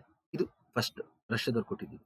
ತುಂಬಾ ಸಿಂಪಲ್. ನೆಕ್ಸ್ಟ್ ನೋಡಿ, United States department of agriculture. Okay, so United States of America ಏನಿದೆ, USA, ಅವರದು ಕೃಷಿ ಇಲಾಖೆ ಕೊಟ್ಟಿರೋದು ಎಷ್ಟು ತರ ಇದೆ ನೋಡಿ, 12 ತರ ಇದೆ. ಇಸ್ಟೋಸಾಲ್, ಆಕ್ಸಿಸಾಲ್, ಅಲ್ಟಿಸಾಲ್, ಪೋಡೋಜಾಲ್ಸ್, ಎಂಟಿಸಾಲ್, ನೋಡಿ, ವರ್ಟಿಸಾಲ್, ಇನ್ಸೆಪ್ಟಿಸಾಲ್, ಮಾಲಿಸಾಲ್, ಎಲಿಸಾಲ್, ಆರ್ಡಿಸಾಲ್, ಆಲ್ಫಿಸಾಲ್, ಎಂಡಿಸಾಲ್. ಇದನ್ನ ಶಾರ್ಟ್ ಕಟ್ ಇನ್ ಹೌಸ್. ಇದನ್ನ short cut Vim, VIM, Vim ಮನೆ. ಇದು ವಿಮ್, ಇದು ಜಿ ಗಾ ಅಥವಾ G3AA. ಆಯ್ತಾ? ಇದು ಶಾರ್ಟ್ ಕಟ್. ಇದನ್ನ ನಾಪ್ಕಿಟ್ಕೊಂಡು ಇದನ್ನ ನಾಪ್ಕಿಟ್ಕೊಳ್ಳಿ. ಇಷ್ಟು ಅಂದ್ರೆ ಟಿಶ್ಯೂ ಅಂತ, ಆರ್ಗ್ಯಾನಿಕ್ ಪ್ರಮಾಣ ತುಂಬಾ ಜಾಸ್ತಿ ಇರುತ್ತೆ ನೋಡಿ, ಅದೆಷ್ಟೋ ಸಾಲ್. ಆಯ್ತಾ? Technical name. ಸಾಲ್ ಅಂದ್ರೆ ಸಾಯಿಲ್ ಅಂತ, ಇಷ್ಟು ಅಂದ್ರೇನು ಆರ್ಗ್ಯಾನಿಕ್. ಆಕ್ಸಿಸಾಲ್ ಅಂದ್ರೆ ಆಕ್ಸಿಡೈಸ್ ಆಗಿರುತ್ತೆ ನೋಡಿ, ರೆಡ್ ಸಾಯಿಲ್, ಕೆಂಪು ಮಣ್ಣು. For example red oxide, aluminium oxide ಅಂತೀವಿ ನೋಡಿ, ಆಕ್ಸಿಡೇಷನ್ ಆಗಿದ್ರೆ. ಯಾವ ಖನಿಜಗಳು ನೀರಿನ ಜೊತೆ ಗಾಳಿ ಜೊತೆಗೆ ಸಂಪರ್ಕಕ್ಕೆ ಬಂದು ಆಕ್ಸಿಡೇಷನ್ ಆಗಿರುತ್ತೆ ನೋಡಿ, ಅದನ್ನ ನಾವು ಆಕ್ಸಿಸಾಲ್ ಅಂತ ಕರಿತೀವಿ. ಅಲ್ಟಿಸಾಲ್ ತುಂಬಾ ಲೀಚ್ ಆಗೋಗಿರುತ್ತೆ, ವೆಲ್ ಡೆವಲಪ್ಡ್ ಸಾಯಿಲ್, ಇದು ಅಲ್ಟಿಸಾಲ್ ಅಂತ. Highly leach soil. ಗೊತ್ತಾಯ್ತಲ್ಲ? ನೆಕ್ಸ್ಟ್ ಸ್ಪೋಡೋಸಾಲ್ ಅಥವಾ ಪಾಡ್ಸಾಲ್ ಅಂತ ಕರಿತೀವಿ. ಝಾಲ್ ಅಂದ್ರೆ ಸಾಯಿಲ್, ಪೋಡ್ ಅಂದ್ರೆ ಆಶ್ ಅಂತ, ಬೂದಿ. ಬೂದಿ ತರ ಆಗುತ್ತೆ ಮೇಲೆ ಮಣ್ಣು, ಅದನ್ನ ಪಾಡ್ಸಾಲ್ ಅಂತ ಕರೀತಾರೆ. ಇದನ್ನ ಹೇಳ್ಕೊಡ್ತೀನಿ ನಾನು ನಿಮ್ಗೆ, ಹೆಂಗ್ ಫಾರ್ಮ್ ಆಗುತ್ತೆ ಅಂತ ಹೇಳ್ತೀನಿ. ಗೊತ್ತಾಯ್ತಲ್ಲ? So next entisol. ಎಂಟಿಸಾಲ್ ಅಂದ್ರೆ ನಮ್ಮ ಇವಾಗ ಮಣ್ಣು ಸಂಗ್ರಹ ಆಗಿರುತ್ತೆ ನೋಡಿ, ಒಂದ್ ಕಡೆ ನದಿಯಿಂದ ಬಂದು ಗಾಳಿಯಿಂದ ಬಂದು ಸಂಗ್ರಹ ಆಗಿರುತ್ತೆ ನೋಡಿ, ಅದನ್ನ ಎಂಟಿಸಾಲ್ ಅಂತ ಕರೀತಾರೆ. ನ್ಯೂಲಿ ಡೆವಲಪ್ಡ್, ಹೊಸದು. ಲೈಕ್ ನಮ್ಮಲ್ಲಿ ಕಾದರ್, ತೆರಾಯಿ, ಕೋಸ್ಟಲ್ ಅಲುವಿಯಲ್ ಸಾಯಿಲ್ ಅಂತ ಕರಿತೀವಿ. ಮೆಕ್ಕಲು ಮಣ್ಣು, ಕಾದರ್, ತೆರಾಯಿ ಮತ್ತು ಕೋಸ್ಟಲ್ ಅಲುವಿಯಲ್ ಸಾಯಿಲ್ ಎಲ್ಲ ಎಂಟಿ ಸಾಯಿಲ್. ನದಿಗಳಿಂದ ಮತ್ತು ಗಾಳಿಯಿಂದ ಬಂದು ಸಂಚಯನ ಆಗಿರುತ್ತೆ ನೋಡಿ, ಮೇನ್ ಆಗಿ ನದಿಗಳಿಂದ ಎಂಟಿ ಸಾಯಿಲ್. ಇನ್ನೊಂದು ವರ್ಟಿ ಸಾಯಿಲ್ ನೋಡಿ, ವರ್ಟಿ ಸಾಯಿಲ್ ಅಂದ್ರೆ ಕಪ್ಪು ಮಣ್ಣು, ಬಸಾಲ್ಟ್ ಶಿಲೆಗಳಿಂದ ಆಗಿರುತ್ತೆ. ನಮ್ಮ ಮಹಾರಾಷ್ಟ್ರ, ಉತ್ತರ ಕರ್ನಾಟಕದಲ್ಲಿರೋದು ಬಸಾಲ್ಟ್ ಕಲ್ಲು, ನಕ್ಕದಲ್ಲ, ಅಲ್ಲಿಂದ ಆಗಿರೋದು black soil, verti soil. Incepti soil ಅಂದ್ರೆ ಬಾಂಗಾರ್ ಮಣ್ಣು, ಅಲುವಿಯಲ್ ಸಾಯಿಲ್, ನಕ್ಕದಲ್ವಾ, ಓಲ್ಡ್ ಅಲುವಿಯಲ್ ಸಾಯಿಲ್. ಗೊತ್ತಾಯ್ತಲ್ಲ? ಇವು 3 ನ್ಯೂ ಅಲುವಿಯಲ್ ಸಾಯಿಲ್, ಹೊಸ ಮೆಕ್ಕಲು ಮಣ್ಣು. ನಾನು ಹೇಳ್ಕೊಡ್ತೀನಿ, ತೋರಿಸ್ತೀನಿ ಫೋಟೋಗಳನ್ನ. ಓಲ್ಡ್ ಅಲುವಿಯಲ್ ಸಾಯಿಲ್ ಇದು bangar. Old alluvial soil is incepti soil, bangar ಮಣ್ಣು. ಸ್ವಲ್ಪ ಅಭಿವೃದ್ಧಿ ಆಗಿರುತ್ತೆ, ಡೆವಲಪ್ ಆಗಿರುತ್ತೆ, ಸ್ವಲ್ಪ ದೂರದಲ್ಲಿರುತ್ತೆ ನದಿಯಿಂದ. ಇನ್ಸೆಪ್ಟಿ ಸಾಯಿಲ್. ಗೊತ್ತಾಯ್ತಲ್ಲ? ನೆಕ್ಸ್ಟ್ ಮಾಲಿಸಾಲ್ ಅಂದ್ರೆ ಗ್ರಾಸ್ಲ್ಯಾಂಡ್ ಸಾಯಿಲ್, ಇದು ಹುಲ್ಲುಗಾವಲುಗಳಲ್ಲಿ ಇರುತ್ತೆ. ಇದನ್ನ ನಾವು ಚೆರ್ನೋಜಮ್ ಅಂತಾನೂ ಕರಿತೀವಿ. ರಷ್ಯನ್ ಪದ, ಏಕೆನ್ ಚೆರ್ನೋಜಮ್. ಎಸ್ಪೆಷಲಿ ಗ್ಲೇಷಿಯರ್ಸ್ ಇಂದ ಬಂದಿರೋ ಮಣ್ಣು, ಗಾಳಿಯಿಂದ ಬಂದಿರೋ ಮಣ್ಣು ತುಂಬಾ ಫಲವತ್ತಾಗಿರುತ್ತೆ. ಆಮೇಲೆ ಇವಾಗೆಲ್ಲ ಗಿಡಗಳು, ಹುಲ್ಲೆಲ್ಲ ಬೆಳೀತಾರೆ. ನಮ್ಮ ಗ್ರಾಸ್ಲ್ಯಾಂಡ್ಸ್ ಗಳಿದೆಯಲ್ಲ, ಪ್ರೇರಿ, ಪಂಪಾಸ್, ಅದೆಲ್ಲ ಹೇಳ್ಕೊಟ್ಟಿದ್ದೀನಿ ನಾನು ಓಲ್ಡ್ ಜೋಗ್ರಫಿಯಲ್ಲಿ. ಪ್ರೇರಿ, ಪಂಪಾಸ್, ವೆಲ್ಡ್, ಸ್ಟೆಪಿ, ಅದ್ರಲ್ಲಿ ಯಾವ ಮಣ್ಣು ಇರುತ್ತೆ ಅಂದ್ರೆ ಮಾಲಿಸಾಲ್. ಹಾಕಿಟ್ಕೊಳ್ಳಿ. ಗ್ರಾಸ್ಲ್ಯಾಂಡ್ಗಳಲ್ಲಿ ಪ್ರೇರಿ, ಪಂಪಾಸ್, ಅದ್ರಲ್ಲಿರುವಂತ ಮಣ್ಣು ಯಾವುದು ಅಂತ ಕೇಳಿದ್ರೆ, ಸ್ಟೆಪಿ ಮಣ್ಣು ಅಂದ್ರೆ ಯಾವುದು? ಮಾಲಿಸಾಲ್. ಹಾಕಿಟ್ಕೊಳ್ಳಿ. ಸ್ಟೆಪೀಸ್, ಪಂಪಾಸ್, ಪ್ರೇರೀಸ್ ಎಲ್ಲ ಗ್ರಾಸ್ಲ್ಯಾಂಡ್ಗಳನ್ನ ಓದಿದ್ದೀನಿ ನಾವು ವರ್ಲ್ಡ್ ಜೋಗ್ರಫಿ ಕ್ಲಾಸಲ್ಲಿ. ದಯವಿಟ್ಟು ಅದನ್ನೆಲ್ಲ ರಿವೈಸ್ ಮಾಡಿ. ಅದೆಲ್ಲ ಇದು ಮಾಲಿಸಾಲ್. ಮಾಲಿಸಾಲ್ನ ರಷ್ಯಾದವರು ಬ್ಲ್ಯಾಕ್ ಅರ್ತ್ ಅಂತಾನೂ ಕರೀತಾರೆ. ಸ್ವಲ್ಪ ನೋಡಕ್ ಸ್ವಲ್ಪ ಕಪ್ಪು ತರ ಇರುತ್ತೆ, ಸ್ವಲ್ಪ ಕಪ್ಪು ಗೊತ್ತಾಯ್ತಲ್ಲ. ಮಾಲಿಸಾಲ್. ನೆಕ್ಸ್ಟ್ ಗಿಲಿಸಾಲ್. ಇದು ಗ್ಲೇಷಿಯರ್ಸ್ ಕೆಳಗಡೆ ಇರೋದು ಗ್ಲೇಷಿಯಲ್ ಸಾಯಿಲ್. ಹಿಮ ನದಿಗಳಿರ್ತಾವಲ್ಲ ಅದರಲ್ಲಿ ಕೆಳಗಡೆ ಇರುತ್ತೆ ಮಣ್ಣು, ಗಿಲಿಸಾಲ್. ಐಸ್ ಕೆಳಗಡೆ ಹಿಮಾಲಯಸ್ ಅಲ್ಲಿ ಸಿಗುತ್ತೆ, ಟಿಬೆಟ್ ಅಲ್ಲಿ ಸಿಗುತ್ತೆ ಗಿಲಿಸಾಲ್. ನೆಕ್ಸ್ಟ್ ಆರಿಡಿ ಸಾಲ್ ಅಂದ್ರೆ ಡೆಸರ್ಟ್ ಅಂತ. ಎರಿಡ್ ಅಂದ್ರೆ ಏನು? ಡ್ರೈ ಅಂತ. ನೋಡಿ ಆ ಪದ ಬಂದಿರೋದೆ ಈ ಪದದಿಂದ. ಎರಿಡ್ ಅಂದ್ರೆ ಒಣ ಮಣ್ಣು, ಡೆಸರ್ಟ್ ಸಾಯಿಲ್, ಆರಿಡಿ ಸಾಯಿಲ್. ಆಲ್ಫಿ, ಅಲ್ಯೂಮಿನಿಯಂ ಮತ್ತು ಐರನ್. ಅಲ್ಯೂಮಿನಿಯಂ ಮತ್ತು ಐರನ್ ಇರುತ್ತೆ ನೋಡಿ, ಅದು ಆಲ್ಫಿ ಸಾಯಿಲ್. ಆಂಡಿಸಾಲ್. ಆಂಡೀಸ್ ಪರ್ವತ. ಆಂಡೀಸ್ ಅಂದ್ರೆ ಆಂಡೀಸ್ ಪರ್ವತದಲ್ಲಿ ನಮಗೆ ಜ್ವಾಲಾಮುಖಿಗಳು ಜಾಸ್ತಿ, ಅದರಿಂದ ಬಂದಿರುವಂತ ಮಣ್ಣೆಲ್ಲ ಬುದಿಯೆಲ್ಲ ಆಂಡಿಸಾಲ್ ಆಗುತ್ತೆ. ಈ ರೀತಿ ಹೆಸರುಗಳು ಕೊಟ್ಟಿದ್ದಾರೆ, ಗೊತ್ತಾಯ್ತಲ್ಲ. ಎಲ್ಲದಕ್ಕೂ ಒಂದೊಂದು ಹೆಸರು ಹೇಳ್ಬಿಟ್ಟಿದ್ದೀನಿ ನಾನು, ಮೀನಿಂಗ್ ಹೇಳ್ಬಿಟ್ಟಿದ್ದೀನಿ ಏನೇನು ಅಂತ ನಾವು ಕಟ್ಕೊಳ್ಳಿ. ಇದನ್ನೇ ಎಕ್ಸಾಮ್ ಅಲ್ಲಿ ಕೇಳ್ತಾರೆ. ಸೊ ಭಾರತದಲ್ಲಿ ಯಾವ್ದು ಜಾಸ್ತಿ ಇದೆಯಪ್ಪ ನೋಡಿ, ನಾನು 1 ಅಂತ ಬರೀತೀನಿ, ಇದು ನೋಡಿ 2 ಅಂತ ಬರೀತೀನಿ. ಇವರಡೆ ಅಲ್ಯೂವಿಯಲ್ ಸಾಯಿಲ್ ಜಾಸ್ತಿ, 1 ಮತ್ತೆ 2 ನೋಡಿ, 1 ಮತ್ತೆ 2. ಅದಾದ್ಮೇಲೆ ಇಲ್ಲಿ 3 ಆಕ್ಸಿ ಸಾಯಿಲ್, ರೆಡ್ ಸಾಯಿಲ್. ಇದು ಕೆಂಪು ಮಣ್ಣು, ರೆಡ್ ಸಾಯಿಲ್ ಇದೆ, ಗೊತ್ತಿದಲ್ಲ. ದೆನ್ ನಮಗೆ ನೆಕ್ಸ್ಟ್ ಬರೋದೆ ಇಲ್ಲಿ ಜಂಬಿಟಿಗೆ ಮಣ್ಣು, ಆಲ್ಫಿ ಸಾಯಿಲ್. ನೆಕ್ಸ್ಟ್ ನಮ್ಗೆ ಬರೋದು ಡೆಸರ್ಟ್, 5ನೇದು ಡೆಸರ್ಟ್ ಸಾಯಿಲ್, ಗೊತ್ತಲ್ಲ. ಯಾವ್ದು ಜಾಸ್ತಿ ಅಂತ ಬರಿತಾ ಇದ್ದೀನಿ ನಾನು. ಸೊ ಇನ್ಸೆಪ್ಟಿ ಸಾಯಿಲ್ ಬಾಂಗಾರ್ ಮಣ್ಣು, ನಮಗೆ ಕಾದರ್ ಮಣ್ಣು, ಜೊತೆಗೆ ಆಕ್ಸಿಸಾಲ್ ಜಾಸ್ತಿ. ಎರಡು ಜಾಸ್ತಿ ಅಂತ ನಾವು ಇಟ್ಕೊಳ್ಳಿ. 3 ಆಕ್ಸಿಸಾಲ್, ಅಲ್ಟಿಸಾಲ್, ಮೇನ್ ಆಗಿ ಆಕ್ಸಿಸಾಲ್. ದೆನ್ 5ನೇದು 4ನೇದು ಜಂಬಿಟಿಗೆ ಲ್ಯಾಟರೈಟ್ ಮಣ್ಣಿದೆ. ಅಲ್ಯೂಮಿನಿಯಂ ಐರನ್ ಅಂಶ ಇರುತ್ತೆ, ತುಂಬಾ ಜಾಸ್ತಿ ಬಿಸಿಲು ಮಳೆ ಇರೋ ಕಡೆ ಲ್ಯಾಟರೈಟ್ ಸಾಯಿಲ್ ಸಿಗುತ್ತೆ. ಬಟ್ 5ನೇದು ಡೆಸರ್ಟ್. ಈ 5 ನಾವು ಕಟ್ಕೊಳ್ಳಿ ಇವಾಗ ಸದ್ಯಕ್ಕೆ, ಗೊತ್ತಲ್ಲ. ಇವಾಗ ಮುಂದಕ್ಕೆ ತೋರಿಸ್ತೀನಿ, ಪ್ರತಿಯೊಂದರದ್ದು ಚಿತ್ರ ಬರುತ್ತೆ ಈಗ. ನೆಕ್ಸ್ಟ್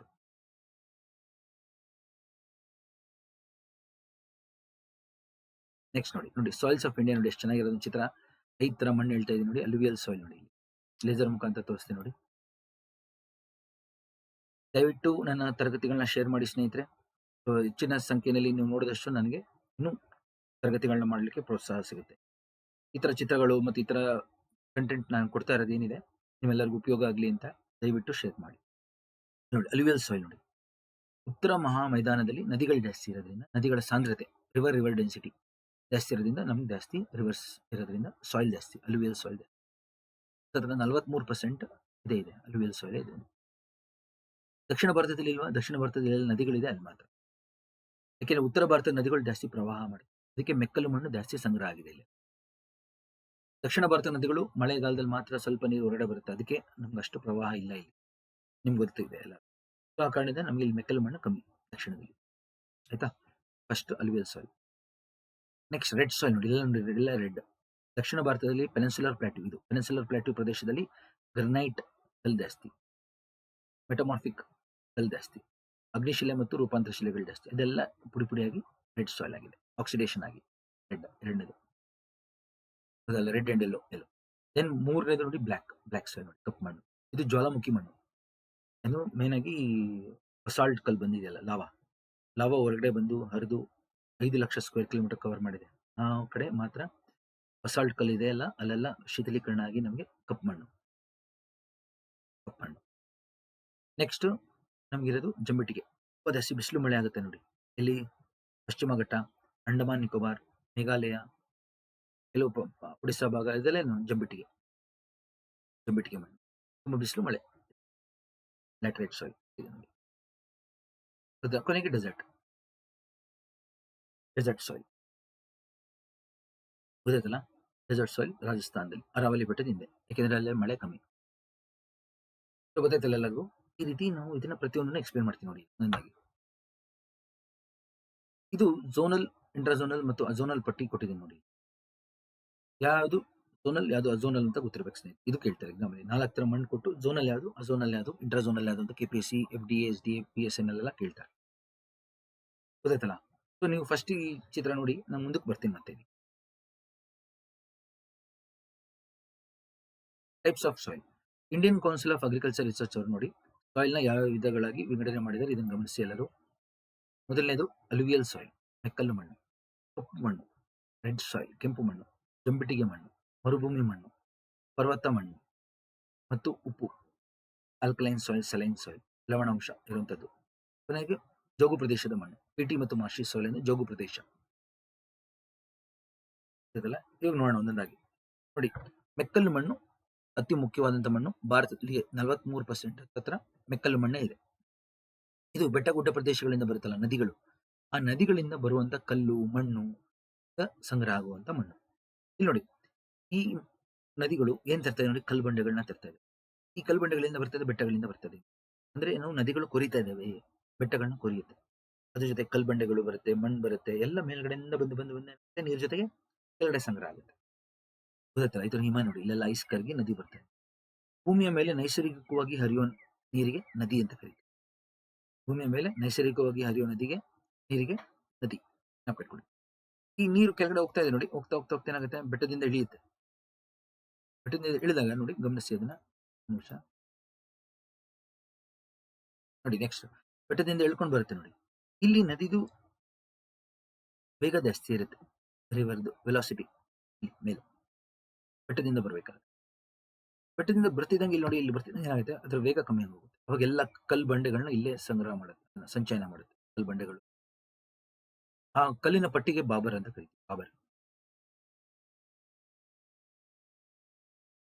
ದಪ್ಪ ದಪ್ಪ ಕಲ್ಲು ಇರುತ್ತೆ. ಅದಾದ್ಮೇಲೆ ಮಣ್ಣು ಸಂಗ್ರಹ ಆಗುತ್ತೆ, ತೆರೆ, ಫಲವತ್ತಾದ ಮಣ್ಣಿದು ತೆರೆ, ಬಾಬರ್ ಮತ್ತು ತೆರೆ ಅಂತ ಕರಿತೀವಿ. ಬೆಟ್ಟಗಳ ಕೆಳಗಿರುವಂತಹ ಪ್ರದೇಶ. ಅದಾದ್ಮೇಲೆ ನದಿ ಮುಂದೆ ಕರ್ಕೊಂಡು ಹೋಗುತ್ತೆ ನೋಡಿ. ಅವಾಗ ನದಿ ಆ ಕಡೆ ಕಡೆ ಎಡದಂಡೆ ಬಲದಂಡೆಯಲ್ಲಿ ಕಾದರ್ ಅಂತ ಕರಿತೀವಿ. ಕಾದರ್ ಅಥವಾ ಕಾದಿರ್, ಫಲವತ್ತಾದ ಮಣ್ಣಿದು, ಹೊಸ ಮಣ್ಣು, ಮೆಕ್ಕಲು ಮಣ್ಣು. ಪ್ರವಾಹ ಆದಾಗ ಆ ಮಣ್ಣನ್ನು ಹೊರಗಡೆ ಹಾಕುತ್ತೆ, ಅದು ಬಾಂಗರ್ ಮಣ್ಣು. ಗೊತ್ತಾಯ್ತಲ್ಲ, ತುಂಬಾ ಜಾಸ್ತಿ ಪ್ರವಾಹ ಆಗ್ಬೇಕು ಅಂತ ಜಾಗದಲ್ಲಿ ಸಿಗುತ್ತೆ ನಮಗೆ ಕಾದರ್ ಬಾಂಗರ್. ದೊಡ್ಡ ಪ್ರದೇಶದಲ್ಲಿ ಅಂದ್ರೆ ಉತ್ತರ ಭಾರತದಲ್ಲಿ ನಮ್ಗೆ ಎರಡು ಸಿಗುತ್ತೆ, ಕಾದರ್ ಬಾಂಗರ್ ಜಾಸ್ತಿ. ಗೊತ್ತಾಯ್ತಲ್ಲ, ಬಾಂಗರ್ ಮಣ್ಣು ಹಳೆ ಮಣ್ಣು, ಪ್ರವಾಹ ಆದಾಗ ಸಂಗ್ರಹ ಆಗುವಂತ ಎತ್ತರ ಆಗುತ್ತೆ.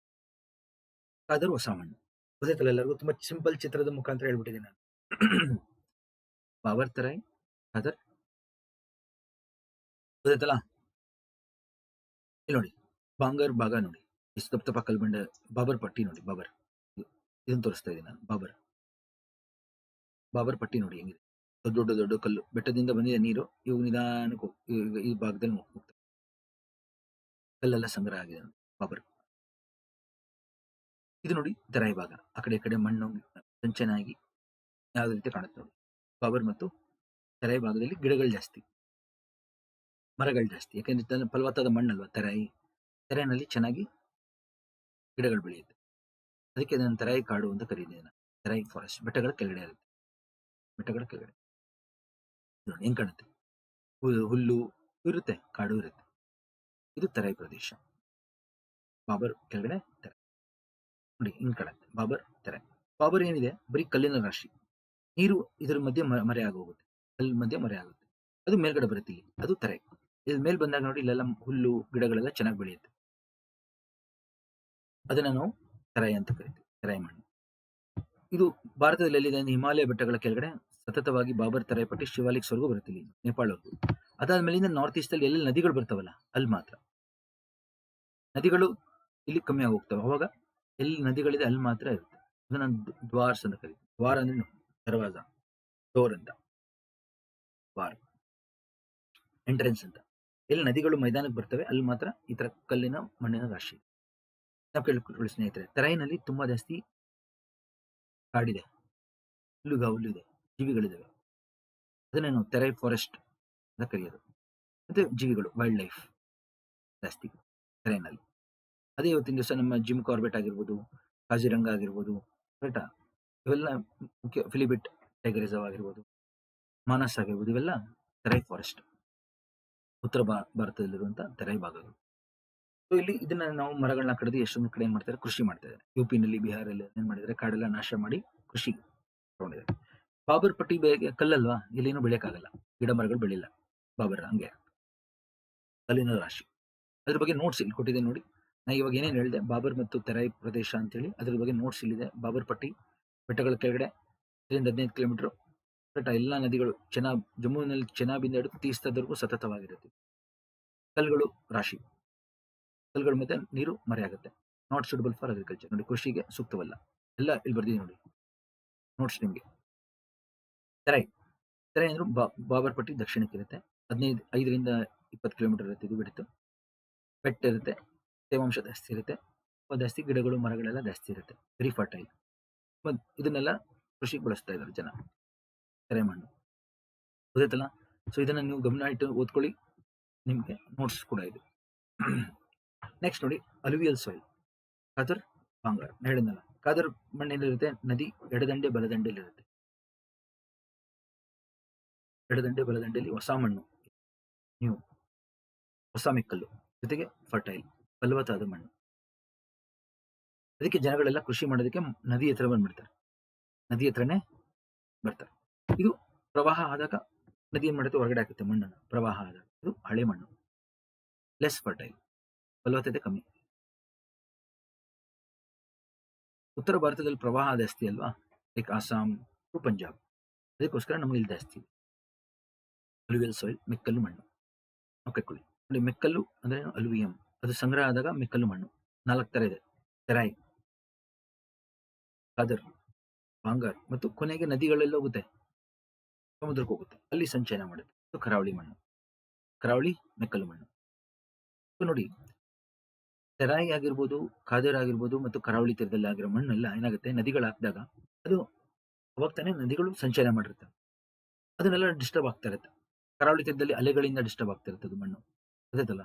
ಇದು ನದಿ ಪಕ್ಕ ಇರೋದ್ರಿಂದ ನದಿ ಎಳ್ಕೊಂಡು ಹೋಗ್ತಾ ಇರುತ್ತೆ ಅದನ್ನ. ಅದರಲ್ಲಿ ವಲಯಗಳು ಫಾರ್ಮ್ ಆಗಲ್ಲ. ಇದು ಅಜೋನಲ್, ವಲಯಗಳಿರಲ್ಲ ಮಣ್ಣಿನಲ್ಲಿ, ವಲಯಗಳಿರಲ್ಲ.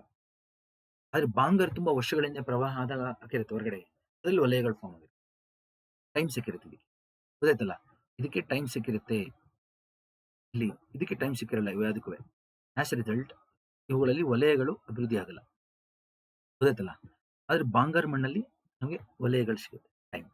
ಆದ್ರೆ ಫಲವತ್ತತೆಯಲ್ಲಿ ಇವುಗಳು ಜಾಸ್ತಿ ಫರ್ಟೈಲ್. ನೋಡಿ, ತೆರೆ ಮಣ್ಣು ತುಂಬಾ ಫರ್ಟೈಲ್ ಫಲವತ್ತತೆಯಲ್ಲಿ, ಕಾದರ್ ಮಣ್ಣು ತುಂಬಾ ಫರ್ಟೈಲ್, ಕರಾವಳಿ ತೀರದ ಮಣ್ಣು ಫರ್ಟೈಲ್. ಯಾಕೆ ಹೇಳಿ, ನೈಟ್ರೋಜನ್, ಫಾಸ್ಫರಸ್ ಎಲ್ಲ ಬಂದು ಇಲ್ಲಿ ಸಂಗ್ರಹ ಆಗಿರುತ್ತೆ. ಅದಕ್ಕೆ ಸುಂದರ್ಬನ್ಸ್ ನೋಡಿರ್ತಾರೆ, ಗಂಗಾ ಡೆಲ್ಟಾದಲ್ಲಿ ಬೆಳೆಯುವಂತ ಗಿಡಗಳು, ಮ್ಯಾಂಗ್ರೋವ್ ಗಿಡಗಳು. ಈ ರೀತಿ ಕೋಸ್ಟಲ್ ಮತ್ತು ಡೆಲ್ಟಾಯಿಕ್ ಅಲುವಿಯಲ್ ಸಾಯಿಲ್ ತುಂಬಾ ಫರ್ಟೈಲ್ ಇರುತ್ತೆ. ಟೈಮ್ ಇದಕ್ಕೆ ಕಡಿಮೆ, ಯಾಕೆಂದ್ರೆ ಅಲೆಗಳಿಂದ ಡಿಸ್ಟರ್ಬ್ ಆಗ್ತಾ ಇರುತ್ತೆ. ಇವುಗಳು ಅಷ್ಟೇ, ನದಿಗಳಿಂದ ತಗೊಂಡು ಹೋಗ್ತಾ ಇರುತ್ತೆ, ಸಂಚಯನ ಆಗ್ತಾ ಇರುತ್ತೆ ಹೊಸ ಹೊಸ ಮಣ್ಣು. ಆಸ್ ರಿಸಲ್ಟ್ ಅದೇನಾಗುತ್ತೆ, ನಮಗೆ ಟೈಮ್ ಸಾಕಷ್ಟು ಸಿಕ್ಕಿರಲ್ಲ. ಆದ್ರೆ ಫಲವತ್ತತೆಯಲ್ಲಿ ನೋಡಿ, ಇದು ಫಲವತ್ತತೆ, ಇದು ಜಾಸ್ತಿ ಇದೆ, ಇದು ಜಾಸ್ತಿ ಇದೆ. ಬಾಂಗರ್ ಮಣ್ಣು ಸ್ವಲ್ಪ ಲೆಸ್ ಫರ್ಟೈಲ್, ಕಡಿಮೆ ಫಲವತ್ತತೆ ಇರೋದು ಇದು, ಲೆಸ್ ಫರ್ಟೈಲ್. ನಾವು ಕಟ್ಕೊಳ್ಳಿ, ಬಾಂಗರ್ ಮಣ್ಣು ಕಡಿಮೆ ಫಲವತ್ತತೆ ಮಣ್ಣು. ಅದಕ್ಕೆ ನಾವು ಸಾಯಿಲ್ ಮೈನಿಂಗ್ ಮಾಡ್ತಾರಲ್ಲ ಎಷ್ಟೊಂದು ಕಡೆ, ಸ್ಯಾಂಡ್ ಮೈನಿಂಗ್, ಬಾಂಗರ್ ಮಣ್ಣು ತೆಗಿತಾರೆ, ಬಾಂಗರ್ ಮಣ್ಣನ್ನೇ ತಗೊಂಡೋಗೋದು. ಇಲ್ಲಿ ಫೋಟೋ ನೋಡ್ಬಿಡಿ ಎಲ್ಲರೂ, ನೋಡಿರ್ತಾರೆ ಎಲ್ಲರೂ. ಕಾದರ್ ಮಣ್ಣು ಈ ತರ ಇರುತ್ತೆ, ಒದ್ದೆ ಇರುತ್ತೆ, ನದಿಗಳ ಪಕ್ಕ ಇರುತ್ತೆ. ಇಲ್ಲಿ ನೋಡಿ, ಬಾಂಗರ್ ಮಣ್ಣು ನೋಡಿ ಕಡೆ, ನದಿಯಿಂದ ಸ್ವಲ್ಪ ಮೇಲಿದೆ ನೋಡಿ, ಮರಳಿದು, ಮನೆ ಕಟ್ಟಕ್ ಮರಳು ಇದನ್ನ ಯೂಸ್ ಮಾಡೋದು ಹಿಂದೆ. ಇವಾಗ ಎಮ್ ಸ್ಯಾಂಡ್ ಬಂದಿರೋದ್ರಿಂದ ಇದಿಲ್ಲ, ಬಟ್ ಮೊದಲು ಮರಳು ಇದೇ ಯೂಸ್ ಮಾಡ್ತೀವಿ, ಗೊತ್ತಾಯ್ತಲ್ಲ. ನೋಡಿ, ಇನ್ನೊಂದ್ಸತಿ ಫೋಟೋ ತೋರಿಸ್ತೀನಿ. ಬಾಂಗರ್ ಮಣ್ಣು, ಕಾದರ್ ಮಣ್ಣು, ನದಿ ಕೆಳಗಡೆ, ನದಿ ಎಡದಂಡೆ ಬಲದಂಡೆ ಇರೋದು. ನಾ ಏನ್ ಹೇಳಿದೆ ಅದನ್ನೆಲ್ಲ ಇಲ್ಲಿ ಕೊಟ್ಟಿದೆ ನೋಡಿ. ಅಲುವಿಯಲ್ ಸಾಯಿಲ್ ಜಾಸ್ತಿ ಇದೆ, ಲಾರ್ಜೆಸ್ಟ್ ಉತ್ತರ ಭಾರತದಲ್ಲಿ ಜಾಸ್ತಿ. ಪೆನಿನ್ಸುಲಾ ಭಾಗದಲ್ಲಿ ಬರೀ ನದಿಗಳಲ್ಲಿ ಇರುತ್ತೆ ಅಲ್ಲಿ ಮಾತ್ರ, ಕರೆಕ್ಟಾ. ಹ್ಯೂಮಸ್, ಲೈಮ್, ಆರ್ಗ್ಯಾನಿಕ್ ಮ್ಯಾಟರ್ ಸ್ವಲ್ಪ ಇರುತ್ತೆ, ತುಂಬಾ ಫಲವತ್ತಾದ ಮಣ್ಣು. ಉತ್ತರ ಭಾರತದಲ್ಲಿ ನಮಗೆ ಇಂಡಸ್, ಗಂಗಾ, ಬ್ರಹ್ಮಪುತ್ರ ಮೈದಾನಗಳಲ್ಲಿ ಸಿಗುತ್ತೆ. ಇದು ಸಂಚಯನದಿಂದ ಆದಂತ ಮಣ್ಣು, ಡೆಪಾಸಿಷನಲ್, ಕರೆಕ್ಟಾ. ಸ್ಯಾಂಡ್ ಜಾಸ್ತಿ ಉತ್ತರ ಭಾರತದಲ್ಲಿ, ದಕ್ಷಿಣ ಬರ್ತಾ ಬರ್ತಾ ಬೆಂಗಾಲ್ ಕಡೆ, ವೆಸ್ಟ್ ಬೆಂಗಾಲ್ ಕಡೆ ಮರಳು ಕಮ್ಮಿ. ಅಂದ್ರೆ ಗಂಗಾ ನದಿ ಎಲ್ಲ ಬರುತ್ತಲ್ಲ, ಅದರಿಂದ ನಮಗೆ ಈ ಕಡೆ ಪಂಜಾಬ್, ಹರಿಯಾಣ, ಯುಪಿ ಒಂದು. ಇಂಡಸ್ ನದಿ ಹರಿಯೋದು ಪಂಜಾಬ್ ಅಲ್ಲಿ, ಇಂಡಸ್ ನದಿ ಹರಿಯೋದು ಪಂಜಾಬ್ ಭಾಗದಲ್ಲಿ, ಗೊತ್ತಿದೆ ನಿಮ್ಮೆಲ್ಲ. ಹಂಗೆ ಈ ಕಡೆ ಗಂಗಾ ನದಿ ಹರಿಯೋದು ಉತ್ತರಾಖಂಡಿಂದ ಯುಪಿ ಕಡೆ, ಹೌದಲ್ಲ. ಇಲ್ಲಿ ಮರಳು ಜಾಸ್ತಿ, ಹೋಗ್ತಾ ಹೋಗ್ತಾ ಏನಾಗುತ್ತೆ, ಮರಳು ಕಮ್ಮಿ ಆಗುತ್ತೆ ಟುವರ್ಡ್ಸ್ ವೆಸ್ಟ್ ಬೆಂಗಾಲ್. ಅದನ್ನು ಕೊಟ್ಟಿದ್ದೀನಿ. ಕಾದರ್, ಬಂಗಾರ್ ಗೊತ್ತಿದೆ ಎಲ್ಲರಿಗೂ, ಕಲರ್ ಗೊತ್ತಿದೆ. ರಿಚ್ ಇನ್ ಪೊಟ್ಯಾಶ್ ಸ್ವಲ್ಪ ಜಾಸ್ತಿ ಇರುತ್ತೆ, ಪೂರ್ ಇನ್ ಫಾಸ್ಫರಸ್ ಮತ್ತು ನೈಟ್ರೋಜನ್ ಕಮ್ಮಿ. ಎಲ್ಲ ತರ ಬೆಳೆಗಳು ಬೆಳಿಬಹುದು. ಅದು ಅಲುವಿಯಲ್ ಸಾಯಿಲ್. ಗೊತ್ತಾಯ್ತಲ್ಲ? ಅಲುವಿಯಲ್ ಸಾಯಿಲ್ ಬಗ್ಗೆ ಎಲ್ಲರಿಗೂ ಗೊತ್ತಿದೆ. ಕಾದರ್ ಬಂಗಾರ ಬಗ್ಗೆ ಮತ್ತೆ ಇಲ್ಲಿ ಕೊಟ್ಟಿದ್ದೀನಿ ನೋಡಿ, ಅದನ್ನ ಓದ್ಕೊಳ್ಳಿ ನೀವು. ಕರಾವಳಿ ನೋಡಿ ಲಿಂಕ್ ಕಾಣುತ್ತೆ ನೋಡಿ, ಡೆಲ್ಟಾದಲ್ಲಿ ಲಿಂಕ್ ಕಾಣುತ್ತೆ. ಮೆಕ್ಕಲು ಮಣ್ಣು ಹೇಳಿದ್ದೀನಿ ನಾನು. ಇದೇ ರೀತಿ ಹಿಮಾಲಯ ಪರ್ವತದಿಂದ ಬರುವಂತ ಬಾಬರ್ ಪಟ್ಟಿ, ತೆರಾಯಿ, ಕಾದರ್, ಗೊತ್ತಾಯ್ತಲ್ಲ ಎಲ್ಲರಿಗೂ? ಮೊದಲನೇದಾಯ್ತು ಅಲುವಿಯಲ್ ಸಾಯಿಲ್ ಆಯ್ತು. ಅಲುವಿಯಲ್ ಸಾಯಿಲ್ ಅಲ್ಲಿ ನಾವು ಇನ್ಸೆಪ್ಟಿಸಾಲ್ ಮತ್ತು ಎಂಟಿಸಾಲ್ ಇವೆರಡು ಜಾಸ್ತಿ ಸೈಂಟಿಫಿಕ್ ಕ್ಲಾಸಿಫಿಕೇಶನ್ ಇದೆ. ಬಾಂಗಾರ್ ಮಣ್ಣು, ಇದು ಕಾದರ್ ಮಣ್ಣು. ಗೊತ್ತಾಯ್ತಲ್ಲ? ಕಾದರ್, ತೆರಾಯಿ, ಕೋಸ್ಟಲ್ ಇವೆಲ್ಲ ಎಂಟಿಸಾಲ್ ಎರಡು. ಸೈಂಟಿಫಿಕ್ ಆಗೂ ಅರ್ಥ ಮಾಡ್ಕೋಬೇಕು ನೀವು. ಇದನ್ನ ಎಕ್ಸಾಮ್ ಅಲ್ಲಿ ಕೇಳ್ಬಿಡ್ತಾರೆ, ಇದನ್ನ ಗ್ಯಾರಂಟಿ ನಾನು ಹೇಳ್ತಾ ಇದೀನಿ, ಬಂದೇ ಬರುತ್ತೆ. ಹೆಂಗ್ ಗೊತ್ತು ನನಗೆ ಅಂತ ಕೇಳ್ಬೇಡಿ, ಗೊತ್ತಾಯ್ತಲ್ಲ? ಕ್ವಶನ್ ಹೆಂಗ್ ಬರುತ್ತೆ ಸರ್, ನೀವು ಹೆಂಗ್ ಹೇಳ್ತಾ ಇದ್ದೀರಾ ಅಂದ್ರೆ ಅದನ್ನ ಕೇಳಬೇಡಿ ಏನಕ್ಕೆ ಅಂತ. ಬಟ್ ಇವಾಗ ನಾನು ಹೇಳಿದ್ದೀನಿ, ಕ್ಲಾಸ್ ಮುಖಾಂತರ ಬರುತ್ತೆ. ಮೊದಲನೇದಾಯ್ತು, ಮೊದಲೆರಡು ಮುಗಿತು. ನೆಕ್ಸ್ಟ್ ನೋಡಿ ಕೆಂಪು ಮಣ್ಣು.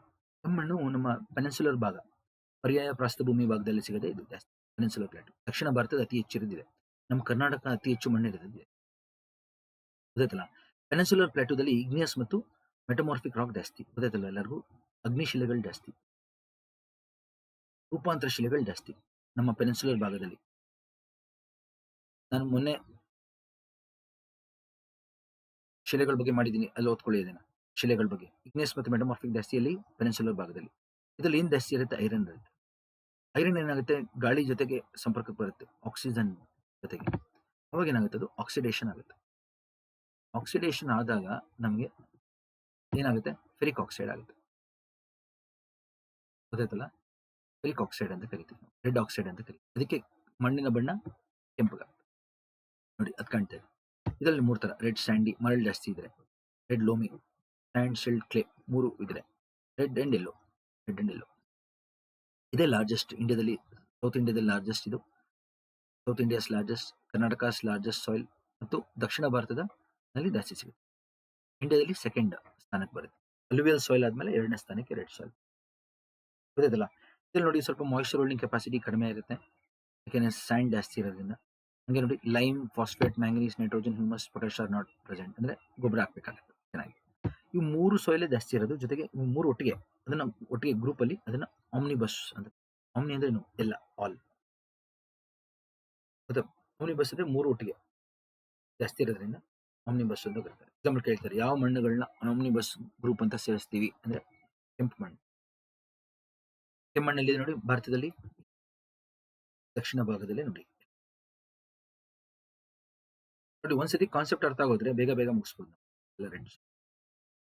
ಈ ರೆಡ್ ಸಾಯಿಲ್ ಇತ್ತು, ಈ ರೆಡ್ ಸಾಯಿಲ್ ಮೇಲೆ ಜ್ವಾಲಾಮುಖಿ ಬಂದಿರೋದು ನಾವು ಕಟ್ಕೊಳ್ಳಿ. ಇಲ್ಲೆಲ್ಲ ರೆಡ್ ಸಾಯಿಲ್ ಇತ್ತು. ಪೆನಿನ್ಸುಲರ್ ಭಾಗದಲ್ಲಿ ಅರಾವಲಿಸಿಂದ ಹಿಡಿದು ನೋಡಿ, ಅರಾವಲಿಸ್ ಭಾಗದಿಂದ ಇಲ್ಲಿ ಅರಾವಲಿ ಭಾಗದಿಂದ ಹಿಡಿದು ಇದೆಲ್ಲ ಪೆನಿನ್ಸುಲರ್ ಪ್ಲಾಟೂದಲ್ಲಿ ಏನಿತ್ತು? ಕೆಂಪು ಮಣ್ಣಿತ್ತು ಮೊದಲು, ಮತ್ತು ಇವಾಗ ಹೌದಲ್ಲ? ಇದ್ರ ಮೇಲೆ ಜ್ವಾಲಾಮುಖಿ ಆಗಿದೆ ಲಾವಾ. ಇಲ್ಲಿ ಮಹಾರಾಷ್ಟ್ರ ಭಾಗದಲ್ಲಿ 68 ದಶಲಕ್ಷ ವರ್ಷಗಳ ಹಿಂದೆ ಇಲ್ಲಿ ಲಾವಾ ಬಂತು. ನೋಡಿ, ಗುಜರಾತ್, ಮಧ್ಯಪ್ರದೇಶ್, ಮಹಾರಾಷ್ಟ್ರ, ಕರ್ನಾಟಕ, ತೆಲಂಗಾಣ ಭಾಗ ಹರಡಿದೆ ಲಾವಾ, ಗೊತ್ತಾಯ್ತಲ್ಲ? ಬೇಸಿಕ್ ಲಾವಾ ಹರಡಿದೆ ಎಲ್ಲ ಕಡೆ, ಹರಡಿ ಗಟ್ಟಿಯಾಗಿ ಕಲ್ಲು, ಬಸಾಲ್ಟ್ ಕಲ್ಲಾಗಿದೆ. ಅದಕ್ಕೆ ಕೆರಡೆ ಕೆಂಪು ಮಣ್ಣಿದೆ, ಅದ್ರ ಮೇಲೆ ಕಪ್ಪು ಮಣ್ಣು ಕೂತಿದೆ. ಈಗ ಎಷ್ಟು ಎತ್ತರದಲ್ಲಿ ಲಾವಾ ಇದೆ, ಈಗ ಎತ್ತರದವರೆಗೂ ಲಾವಾ ಇದೆ. ಅದಕ್ಕೆ ಡೆಕ್ಕನ್ ಲಾವಾ ಪ್ಲಾಟ್ಯೂ ಅಂತ ಕರೆಯುತ್ತೆ. Deccan lava plateau. Deccan lava plateau ಏನಿದೆ? ಬಸಾಲ್ಟ್ ಕಲ್ಲು, ದೊಡ್ಡ ಪ್ರಮಾಣದಲ್ಲಿ ಲಾವಾ ಸಂಗ್ರಹ ಆಗಿರುವಂತ ಪ್ರದೇಶ. ಈ ಡೆಕ್ಕನ್ ಲಾವಾದಲ್ಲಿರೋ ಬಸಾಲ್ಟ್ ಕಲ್ಲು ಪುಡಿ ಆದಾಗ ಕಪ್ಪು ಮಣ್ಣು, ಗೊತ್ತಾಯ್ತಲ್ಲ ಎಲ್ಲರಿಗೂ? ಹೆಂಗ್ ಫಾರ್ಮ್ ಆಯ್ತು ಕಪ್ಪು ಮಣ್ಣು?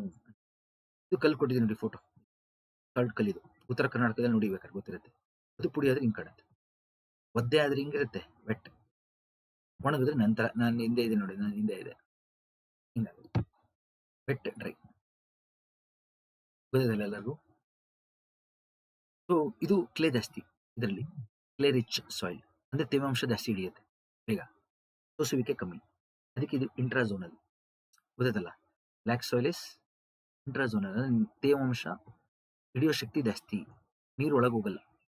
ಅವಾಗ ಏನಾಗುತ್ತೆ, ವಲಯಗಳು ಸರಿಯಾಗಿ ಅಭಿವೃದ್ಧಿ ಆಗಲ್ಲ. ಇಂಟ್ರಾಝೋನಲ್ ಸಾಯಿಲ್ ಬ್ಲ್ಯಾಕ್ ಸಾಯಿಲ್ ಗೊತ್ತಲ್ಲ. ಬಸಾಲ್ಟ್ ಕಲ್ಲಿಂದ ಆಗಿದೆ. ಇದನ್ನ ಕಪ್ಪತ್ತಿ ಮಣ್ಣು ಮತ್ತು ರೇಗೂರು ಮಣ್ಣು ಅಂತ ಕರೀತಾರೆ. ಜೊತೆಗೆ ಇದು ನೋಡಿ, ಮಳೆಗಾಲದಲ್ಲಿ ಚೆನ್ನಾಗಿ ಒದ್ದೆ ಆಗೋಗುತ್ತೆ ಗೊತ್ತಲ್ಲ. ಆಮೇಲೆ ಬೇಸಿಗೆಗಾಲದಲ್ಲೆಲ್ಲ ಒಣಗೋಗುತ್ತೆ. ಇದ್ರ ಮೇಲೆ ರಸ್ತೆಗಳು ಮಾಡೋದು, ಮನೆ ಕಟ್ಟೋದು ಭಾರಿ ಕಷ್ಟ, ಕುಸಿಯುತ್ತೆ ಮಣ್ಣು ಗೊತ್ತಲ್ಲ. ನಾವು ಕಟ್ಕೊಳ್ಳಿ, ಅದೇ ಸ್ವೆಲ್ ಆಗುತ್ತೆ, ಶ್ರಿಂಕ್ ಆಗುತ್ತೆ. ಸ್ವೆಲ್ ಶ್ರಿಂಕ್, ಅದಕ್ಕೆ ಬಿಟ್ಕೊಡುತ್ತೆ ನೋಡಿ ಒಣಗಿದಾಗ. ಅವಾಗ ಗಾಳಿ ಒಳಗೆ ಹೋಗುತ್ತೆ, ತೇವಾಂಶ ನೀರಿನ ಶಕ್ತಿ ಇದಕ್ಕೆ ಇದೆ. ಬಟ್ ವೆರಿ ಫರ್ಟೈಲ್, ತುಂಬಾ fertile soil. Black soil is very fertile. ನಾವು ಕಟ್ಕೊಳ್ಳಿ, ಫಲವತ್ತಾದ ಮಣ್ಣು, ಏನ್ ಬೇಕಾದ್ರೆ ಬೆಳಿಬೋದು. ನೀರಿದ್ರೆ, ನಮಗೆ ನೀರಾವರಿ ಸಿಕ್ಕಿದ್ರೆ ಏನ್ ಬೇಕಾದ್ರೆ ಬೆಳಿಬೋದು ನೋಡಿ. ಅಲ್ಯೂಮಿನಿಯಂ ಇರುತ್ತೆ, ಐರನ್ ಇರುತ್ತೆ, ಲೈಮ್, ಕ್ಯಾಲ್ಸಿಯಂ, ಪೊಟ್ಯಾಷಿಯಂ, ಮೆಗ್ನೀಷಿಯಂ, ಕರೆಕ್ಟಾ, ಇದೆಲ್ಲ ಇರುತ್ತೆ. ಇನ್ ಕಡಿಮೆ ಅಂದ್ರೆ ಸ್ವಲ್ಪ ನೈಟ್ರೋಜನ್, ಫಾಸ್ಫರಸ್ ಕಮ್ಮಿ ಇರುತ್ತೆ. ಇದನ್ನ ನಾವು US ಕ್ಲಾಸಿಫಿಕೇಶನ್ ವರ್ಟಿಸಾಲ್ ಅಂತ ಕರಿತೀವಿ. ವರ್ಟಿಸಾಲ್ ನೋಡಿ, ಕಾಟನ್ ಬೆಳಿತಾರೆ, ಶುಗರ್ ಕೇನ್ ಬೆಳಿತಾರೆ, ಜೋಳ ಬೆಳಿತಾರೆ, ಮುಸ್ಕಿನ್ ಜೋಳ ಬೆಳಿತಾರೆ, ಸನ್ಫ್ಲವರ್ ಬೆಳಿತಾರೆ ನೋಡಿ, ಸೂರ್ಯಕಾಂತಿ.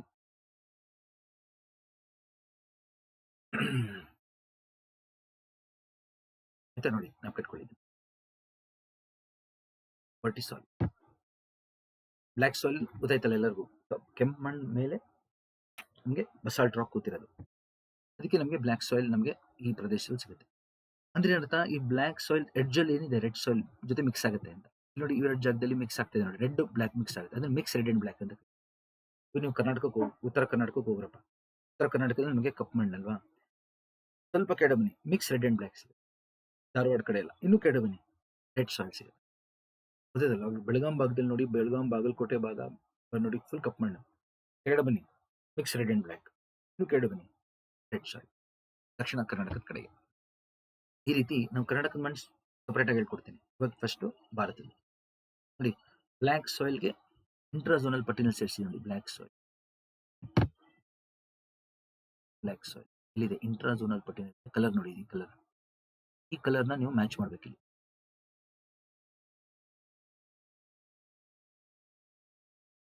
ಕಪ್ಪು ಮಣ್ಣು ಎಲ್ಲಿದೆ ಅದನ್ನ ಮಾಡ್ತೇವೆ.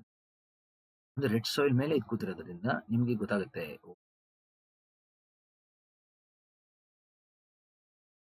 5 ಲಕ್ಷ ಸ್ಕ್ವೇರ್ ಕಿಲೋಮೀಟರ್ ಹರಡಿದೆ ಇದು ಡೆಕ್ಕನ್ ಲಾವಾ. ಇಲ್ಲೆಲ್ಲ ನಮ್ಗೆ ಏನ್ ಸಿಗುತ್ತೆ, ಕಪ್ಪು ಮಣ್ಣು ಸಿಗುತ್ತೆ. ಈ ಬ್ಲ್ಯಾಕ್ ಸಾಯಿಲ್ ಇರೋದು ಅದ್ರ ಮೇಲೆ, ರೆಡ್ ಸಾಯಿಲ್ ಮೇಲೆ, ಇಲ್ಲೆಲ್ಲ ಮಿಕ್ಸ್ ಆಗುತ್ತೆ. ಮಿಕ್ಸ್ ರೆಡ್ ಅಂಡ್ ಬ್ಲ್ಯಾಕ್ ಇದು ಇಲ್ಲೆಲ್ಲ ನೋಡಿ, ಎಡ್ಜಲ್ಲೆಲ್ಲ ಇದೆಲ್ಲ ಮಿಕ್ಸ್ ಆಗ್ತಿದೆ ನೋಡಿ, ರೆಡ್ ಸಾಯಿಲ್ ಜೊತೆಗೆ.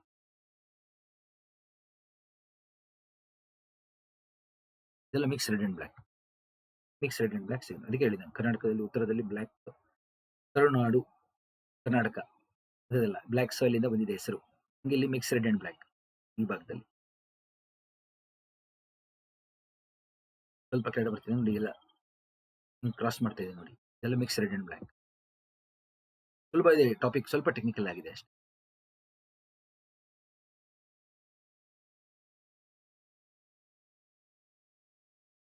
ಆಯ್ತಾ, ನಾವು ಕಟ್ಕೊಳ್ಳಿ. ಆಮೇಲೆ ಇದೆಲ್ಲ ಕೆಳಗಡೆ, ಇದೆಲ್ಲ ರೆಡ್. ಕೆಳಗಡೆ ಬಂದ್ಮೇಲೆ ಇಲ್ಲಿ ನೋಡಿ, ಇದೆಲ್ಲ red, full red soil. Black mix red and black, red. ಆಮೇಲೆ ಈ ಕಡೆ ಬಂದ್ರೆ ಲ್ಯಾಟ್ರೈಟ್, ಜಂಬಿಟ್ಟಿಗೆ. ಆಮೇಲೆ ಕರಾವಳಿ ಮೆಕ್ಕಲು ಮಣ್ಣು, ಕೋಸ್ಟಲ್ ಅಲ್ಯೂವಿಯಲ್ ಸಾಯಿಲ್. ಈ ರೀತಿ ಕರ್ನಾಟಕದ ಮಣ್ಣು ಆಗೋಗುತ್ತೆ, ನಾವು ಇದನ್ನ ಅರ್ಥ ಮಾಡ್ಕೊಂಡ್ರೆ. ನೋಡಿ, ನೆಕ್ಸ್ಟ್ ಜಂಬಿಟ್ಟಿಗೆ ಮಣ್ಣು ಎಲ್ಲಾಗುತ್ತೆ ಅಂದ್ರೆ ಬಿಸಿಲು ಜಾಸ್ತಿ ಮತ್ತೆ ಮಳೆ, ಬಿಸಿಲು ಮಳೆ ಇರಬೇಕು ಎರಡು. ಯಾವಾಗ ಬಿಸಿಲು ಜಾಸ್ತಿ ಮಳೆ ಜಾಸ್ತಿ ಇರುತ್ತಲ್ಲ, ಅವಾಗ ಏನಾಗೋಗುತ್ತೆ, ತುಂಬಾ ನಮಗೆ ಮಣ್ಣಿನಲ್ಲಿರುವಂತಹ ಪೌಷ್ಟಿಕಾಂಶಗಳೆಲ್ಲ ನೀರಲ್ಲಿ ಕರಗಿ ಹೊಟ್ಟೋಗುತ್ತೆ, ಸೋಸುವಿಕೆ ಆಗೋಗುತ್ತೆ, ಸಿಲಿಕಾಯಿ ಇದ್ದಿದ್ದು ಹೊಟ್ಟೋಗುತ್ತೆ, ಬರೀ ಐರನ್ ಮತ್ತು ಅಲ್ಯೂಮಿನಿಯಂ ಅಂಶ ಉಳ್ಕೊಳ್ಳುತ್ತೆ. ಗೊತ್ತಲ್ಲ, ಅದು ನಮಗೆ ಜಂಬಿಟ್ಟಿಗೆ ತರ ಕಾಣುತ್ತೆ ಕಲ್ಲು. ಇದು ನಮಗೆ ಜಾಸ್ತಿ ಪಶ್ಚಿಮ ಘಟ್ಟಗಳು, ಅಂಡಮಾನ್ ನಿಕೋಬಾರ್ ಮತ್ತು ಮೇಘಾಲಯದಲ್ಲಿ ಸಿಗುತ್ತೆ ತುಂಬಾ. ಮಳೆ ಜಾಸ್ತಿ ಅಲ್ಲಿ, ಅಂಡಮಾನ್ ನಿಕೋಬಾರ್ ಅಲ್ಲಿ ಜಾಸ್ತಿ. ಮತ್ತು ನಾರ್ತ್ ಈಸ್ಟ್ ಹಿಮಾಲಯಸ್ ಇದೆ ನೋಡಿ, ಅಲ್ಲೂ ಮಳೆ ಜಾಸ್ತಿ ಆಗೋ ಕಡೆ ಆಗುತ್ತೆ. ಆ ಕಲ್ಲು ನಾವು ಫೆರಲ್ ಅಂತ ಕರಿತೀವಿ. ಐರನ್ ಮತ್ತು ಅಲ್ಯೂಮಿನ ಫೆರಲ್ ನಾವು ಕಟ್ಕೊಳ್ಳಿ. ಇದ್ರಲ್ಲಿ rich in iron, alumina, deficient in nitrogen, potassium, lime, humus. But ಇದನ್ನ ಆಲ್ಫಿಸಾಲ್ ಅಂತ ಕರಿತೀವಿ, ಆಲ್ಫಿಸಾಲ್. ಓಕೆ, ಲ್ಯಾಟರ್ ನಲ್ಲಿ ಬ್ರಿಕ್ ಅಂದ್ರೆ ಲ್ಯಾಟರ್ ಅಂತ. ಲ್ಯಾಟರ್ ಅಂದ್ರೆ ಏನು? ಲ್ಯಾಟಿನಲ್ಲಿ ಬ್ರಿಕ್, ಇಟ್ಟಿಗೆ. ಇದನ್ನ ಇಟ್ಟಿಗೆ ತರ ಯೂಸ್ ಮಾಡ್ತಾರೆ ಎಲ್ಲ ಕಡೆ. ಅದಕ್ಕೋಸ್ಕರ ಇಟ್ಟಿಗೆ, ಜಂಬಿಟ್ಟಿಗೆ. ಈ ಕಲ್ಲು ಪುಡಿಯಾದಾಗ ಜಂಬಿಟ್ಟಿಗೆ ಮಣ್ಣು. ಗೊತ್ತಾಯ್ತಲ್ಲ, ಜಂಬಿಟ್ಟಿಗೆ ಮಣ್ಣು. ಎಲ್ಲಿ ನಮ್ಗೆ ಸಿಗೋದು? ಇಲ್ಲಿ ಪಶ್ಚಿಮ ಘಟ್ಟ, ಮೇಘಾಲಯ, ಅಂಡಮಾನ್ ನಿಕೋಬಾರ್, ನಾರ್ತ್ ಈಸ್ಟರ್ನ್ ಹಿಮಾಲಯಾಸ್. ನೆನಪಿಟ್ಕೊಳ್ಳಿ, ಈ ಕಲ್ಲು ಜಂಬಿಟ್ಟಿಗೆ ಬ್ರಿಕ್ ಆಗಿ ಯೂಸ್ ಮಾಡ್ತಾರೆ ಎಲ್ಲ ಕಡೆ. ನೆಕ್ಸ್ಟ್ ಟೈಮ್ ನೀವು ಮಡಿಕೇರಿ ಹೋಗಿ, ಚಿಕ್ಕಮಂಗ್ಳೂರ್ಗೆ ಹೋಗಿ, ಅಲ್ಲೆಲ್ಲ ನೋಡಿ ಈ ತರ ಕಲ್ಲುಗಳು ಯೂಸ್ ಮಾಡುತ್ತಾರೆ. ಸುಬ್ರಹ್ಮಣ್ಯ, ಹೊರನಾಡು, ಬೆಟ್ಟ ಕೊಲ್ಲೂರು ಎಲ್ಲ ನೋಡಿ, ಶೃಂಗೇರಿ, ಧರ್ಮಸ್ಥಳ ಅಲ್ಲೆಲ್ಲ ನೋಡಿ ಇದು ಜಾಸ್ತಿ. ಲ್ಯಾಟರ್ ಅಂದ್ರೆ ಬ್ರಿಕ್ ಇನ್ ಲ್ಯಾಟಿನ್. ಇದು ಇಲ್ಲಿ ನಮ್ಗೆ ಜಾಸ್ತಿ ಫಲವತ್ತತೆ ಕಡಿಮೆ ಇರೋದ್ರಿಂದ ಬರೀ ವಿ ಯೂಸ್ ಕ್ಯಾಶ್ ಕ್ರಾಪ್ಸ್ ಮತ್ತು ಬಿವರೇಜ್ ಕ್ರಾಪ್ಸ್ಗಳನ್ನ ಬೆಳೀತಾರೆ, ಸ್ಪೈಸಸ್ ಬೆಳೀತಾರೆ. ನೋಡಿ ಇಲ್ಲಿ ಕಾಫಿ ಮತ್ತು rubber, pepper, clove, cardamom, tea, cashew ತರ ಬೆಳೆಗಳು ಜಾಸ್ತಿ. ಎಲ್ಲಿದೆ ಇದು ನೋಡಿ, ಇಲ್ಲಿ ಕೊಟ್ಟಿದ್ದೀನಿ. ಲ್ಯಾಟ್ರೈಟ್ ಸಾಯಿಲ್, ಕರಾವಳಿ ಮತ್ತು ಮುಕ್ಕಾಲು ಭಾಗ ನಮಗೆ ಪಶ್ಚಿಮ ಘಟ್ಟ. ಕರಾವಳಿ ತೀರದಲ್ಲಿ ಕರಾವಳಿ ಮೆಕ್ಕಲು ಮಣ್ಣು ಬರುತ್ತೆ, ಕೋಸ್ಟಲ್ ಅಲ್ಯೂವಿಯಲ್ ಸಾಯಿಲ್. ಗೊತ್ತಿದಲ್ಲ, ಪಶ್ಚಿಮ ಘಟ್ಟಗಳು ಮೇನ್ ಆಗಿ, ಪಶ್ಚಿಮ ಘಟ್ಟಗಳೆಲ್ಲ ನಮಗೆ ಲ್ಯಾಟ್ರೈಟ್ ಸಿಗುತ್ತೆ. ಮೇಘಾಲಯದಲ್ಲಿ ಸಿಗುತ್ತೆ. ಹಂಗೆ ಸ್ವಲ್ಪ ಆಂಧ್ರ ಒಡಿಸ್ಸಾ ಭಾಗ, ಹಂಗೆ ನಾರ್ತ್ ಈಸ್ಟ್, ಇದೆಲ್ಲ north East, Andaman Nicobar laterite soil. ಅದು ನೋಡಿ, ಲ್ಯಾಟ್ರೈಟ್ ಸಾಯಿಲ್, ಝೋನಲ್ ಸಾಯಿಲ್. ಇಲ್ಲಿ ನೋಡಿ ಲ್ಯಾಟ್ರೈಟ್ ಸಾಯಿಲ್ ಕಲರ್ ನೋಡಿ, ಕಲರ್ ಇದನ್ನ ಮ್ಯಾಚ್ ಮಾಡಿ. ನಿಮ್ಮ ಅಟ್ಲಸ್ ಅಲ್ಲಿ ಇರುತ್ತೆ, ಹುಡುಕಿ ನಿಮ್ಮ ಅಟ್ಲಸ್ ಇಟ್ಕೊಂಡು ಓದಿ. Next dessert soil. ಡೆಸರ್ಟ್ ಅಂದಾಗ ಏನಾಗುತ್ತೆ? ಏರಿಡ್ ಪ್ರದೇಶ, ಒಣ ಪ್ರದೇಶ, ಕಡಿಮೆ ಮಳೆ ಆಗುವಂತ ಪ್ರದೇಶ ಅಂತ. ಕಡಿಮೆ ಮಳೆ ಆದಾಗ ಏನಾಗುತ್ತೆ? ರೈನ್ಫಾಲ್ ತುಂಬಾ ಕಮ್ಮಿ, ಬಿಸಿಲು ಜಾಸ್ತಿ. ಆಯ್ತಾ? ನಮ್ಮ ಕಂಡೀಷನ್ ಏನು? ಬಿಸಿಲು ಜಾಸ್ತಿ, ಮಳೆ ಕಮ್ಮಿ. ಅಂತ ಜಾಗದಲ್ಲಿ ಏನಾಗುತ್ತೆ? ಮಳೆನೇ ಇಲ್ಲ ಅಂದಾಗ ತೇವಾಂಶ ಕಡಿಮೆ, ಸಾಯಿಲ್ ಮಾಯಿಶ್ಚರ್ ಕಡಿಮೆ, ಸೊ ಬಾಷ್ಪೀಕರಣ ಜಾಸ್ತಿ, ಎವಾಪರೇಷನ್, ಟ್ರಾನ್ಸ್ಪಿರೇಷನ್ ಜಾಸ್ತಿ. ಎಲ್ಲ ನೀರೆಲ್ಲ ತೇವಾಂಶ ಎಲ್ಲ ಹೋದಾಗ ಉಪ್ಪು ಉಳ್ಕೊಂಡಾಗ ನೋಡಿ ಮಣ್ಣಿನ ಬಣ್ಣ ಹಿಂಗಾಗುತ್ತೆ, ಒಂಥರ ಬ್ರೌನಿಶ್ ಗ್ರೇ ಬಣ್ಣ ಆಗೋಗುತ್ತೆ. ಉಪ್ಪಿರೋದ್ರಿಂದ pH ಜಾಸ್ತಿ ಇರುತ್ತೆ, ಆಲ್ಕಲೈನಿಟಿ ಜಾಸ್ತಿ, ಸ್ವಲ್ಪ ಉಪ್ಪಿನಂಶ ಜಾಸ್ತಿ. ಗೊತ್ತಾಯ್ತಲ್ಲ? ಇದನ್ನ ನಾವು ಸೆರೋಜೆಮ್ ಅಂತ ಕರೀತಾರೆ. ರಷ್ಯಾದಲ್ಲಿ ಸೆರೋಜೆಮ್, ಇದನ್ನ ಕೇಳಿದ್ದಾರೆ ಎಕ್ಸಾಮ್ ಅಲ್ಲಿ. ಸೆರೋಜೆಮ್ ಮಣ್ಣು ಯಾವ್ದಕ್ಕೆ ಕರಿತೀವಿ? ಡೆಸರ್ಟ್ ಸಾಯಿಲ್ ಕರಿತೀವಿ. ಸಾಲ್ಯುಬಲ್ ಸಾಲ್ಟ್ ಜಾಸ್ತಿ, ಗೊತ್ತಾಯ್ತಲ್ಲ? ಉಪ್ಪಿನಂಶ ಇರುತ್ತೆ. ಆದ್ರೆ ಮಣ್ಣು ಫಲವತ್ತಾದ ಮಣ್ಣು, ಯಾಕೆಂದ್ರೆ ಸ್ವಲ್ಪ ನೀರು ಬಿದ್ದಾಗ, ನೀರಿಲ್ಲ ಅಷ್ಟೇ, ನೆನಪಿಟ್ಕೊಳ್ಳಿ, ನೀರಿದ್ರೆ ನಿಮ್ಮಲ್ಲಿ ನೀರು ಬಿದ್ರೆ ಉಪ್ಪೆಲ್ಲ ಕರ್ಗೊಟ್ಟೋಗುತ್ತೆ, ವ್ಯವಸಾಯ ಮಾಡ್ಬೋದು. ಗೊತ್ತಾಯ್ತಲ್ಲ? ವ್ಯವಸಾಯ ಮಾಡೋಕ್ಕೆ ನಾವು ನೀರಿದ್ರೆ ಮಾಡ್ಬೋದು. ಅದಕ್ಕೆ ರಾಜಸ್ಥಾನದಲ್ಲಿ ಇವಾಗ ಇರಿಗೇಷನ್ ಇದೆ, ಇಂದಿರಾ ಗಾಂಧಿ ಕೆನಾಲ್ ಬಂದ್ಮೇಲಿಂದ ಏನಾಗುತ್ತೆ? ಎಷ್ಟೊಂದು ಬೆಳೆಗಳನ್ನ ಬೆಳೀತಾ ಇದ್ದಾರೆ ಈಗ. ಗೊತ್ತಾಯ್ತಲ್ಲ? ಜೋಳ, ಕಾಟನ್, ಮೇಜ್ ಅವೆಲ್ಲ ಬೆಳೀತಾರೆ, ಮುಸ್ಲಿಂ ಜೋಳ ಎಲ್ಲ ಬೆಳೀತಾ ಇದ್ದಾರೆ, ಮಿಲೆಟ್ಸ್ ಎಲ್ಲ ಬೆಳೀತಾ ಇದ್ದಾರೆ ಇಲ್ಲಿ ರಾಜಸ್ಥಾನದಲ್ಲಿ. ಸೊ ಈ ರೀತಿ ನೀರಿರ್ಬೇಕಷ್ಟೇ, ನೀರಾವರಿ ಇಲ್ಲ ಅಂದ್ರೆ ಏನು ಮಾಡಕ್ಕೆ. ನೋಡಿ, ಅರಾವಲಿ ಬೆಟ್ಟದಲ್ಲಿ ತೆಗೆದಿರೋ ಫೋಟೋ ನೋಡಿ, ಬೆಟ್ಟಗಳು ಜೊತೆಗೆ ಹಿಂಗಿದೆ ನೋಡಿ, ಮರುಭೂಮಿ, ಡೆಸರ್ಟ್ ಮಣ್ಣು. ಸೊ ಬಿಸಿಲು ಜಾಸ್ತಿ, ಬಾಷ್ಪೀಕರಣ ಜಾಸ್ತಿ, ಗಿಡಗಳು ಕಮ್ಮಿ, ಗೊತ್ತಾಯ್ತಲ್ಲ? ತೇವಾಂಶ ಕೊರತೆ ಇದೆ, ಸೆರೋಜೆಮ್ ಅಂತ ಕರಿತೀವಿ. ಡೆಸರ್ಟ್ ಸಾಯಿಲ್ ಇಲ್ಲಿ ನಮ್ಮ ರಾಜಸ್ಥಾನದಲ್ಲಿ ಮೇನ್, ಈ ಪ್ರದೇಶದಲ್ಲಿ. ಅರಾವಲಿದು ಪಶ್ಚಿಮ. ನಾನು ಹೇಳಿದ್ದೀನಿ ಆಲ್ರೆಡಿ, ನಾವು ನಮ್ಮ ಡೆಸರ್ಟ್ ಹೆಂಗ್ ಫಾರ್ಮ್ ಆಗುತ್ತೆ ಅಂತ ನಾನು ಆಲ್ರೆಡಿ ಒಂದು ಕ್ಲಾಸಲ್ಲಿ ಹೇಳಿದ್ದೀನಿ. ನಮ್ಮ ಯೂಟ್ಯೂಬ್ ವಿಡಿಯೋಸ್ ಇದೆ, ಅದನ್ನ ನೋಡಿ ನನ್ನ ಚಾನಲ್ನಲ್ಲಿ. ಡೆಸರ್ಟ್ ಸಾಯಿಲ್ ನೀವು ಕೇಳ್ಬೋದು, ಸರ್ ನಮ್ಮ ತಲಕಾಡು ಕರ್ನಾಟಕದಲ್ಲಿ ಇದೆಯಲ್ಲ, ತಲಕಾಡು ಅದೆಂಗೆ ಅಂದ್ರೆ, ಅದು ನದಿ ಇದೆ, ಕಾವೇರಿ ನದಿ. ಅದರ ಜಾಗ ಬದಲಾಗಿದೆ. ನದಿ ಮೊದಲು ಹರಿತಾ ಇರುವಾಗ ಅದ್ರ ಮಣ್ಣು ಇರುತ್ತೆ, ಅದರ ಬಂಗಾರ ಮಣ್ಣಿರುತ್ತೆ. ನದಿದು ದಿಕ್ಕು ಬದಲಾವಣೆ ಆದಾಗ, ಸ್ಥಳಾಂತರ ಆದಾಗ ನದಿ ಬೇರೆ ಕಡೆಗೆ, ಅವಾಗ ಆ ಹಳೆ ಮಣ್ಣು ಹಂಗೆ ಉಳ್ಕೋಗುತ್ತೆ. ಅದು ಬಿಸಿಲಿಗೆ ಏನಾಗುತ್ತೆ? ಒಣಗೋಗುತ್ತೆ. ನೀರಿರಲ್ಲ, ಬಿಸಿಲು ಮತ್ತೆ ಒಣಗೋಗಿ ಆ ಥರ ತಲಕಾಡು.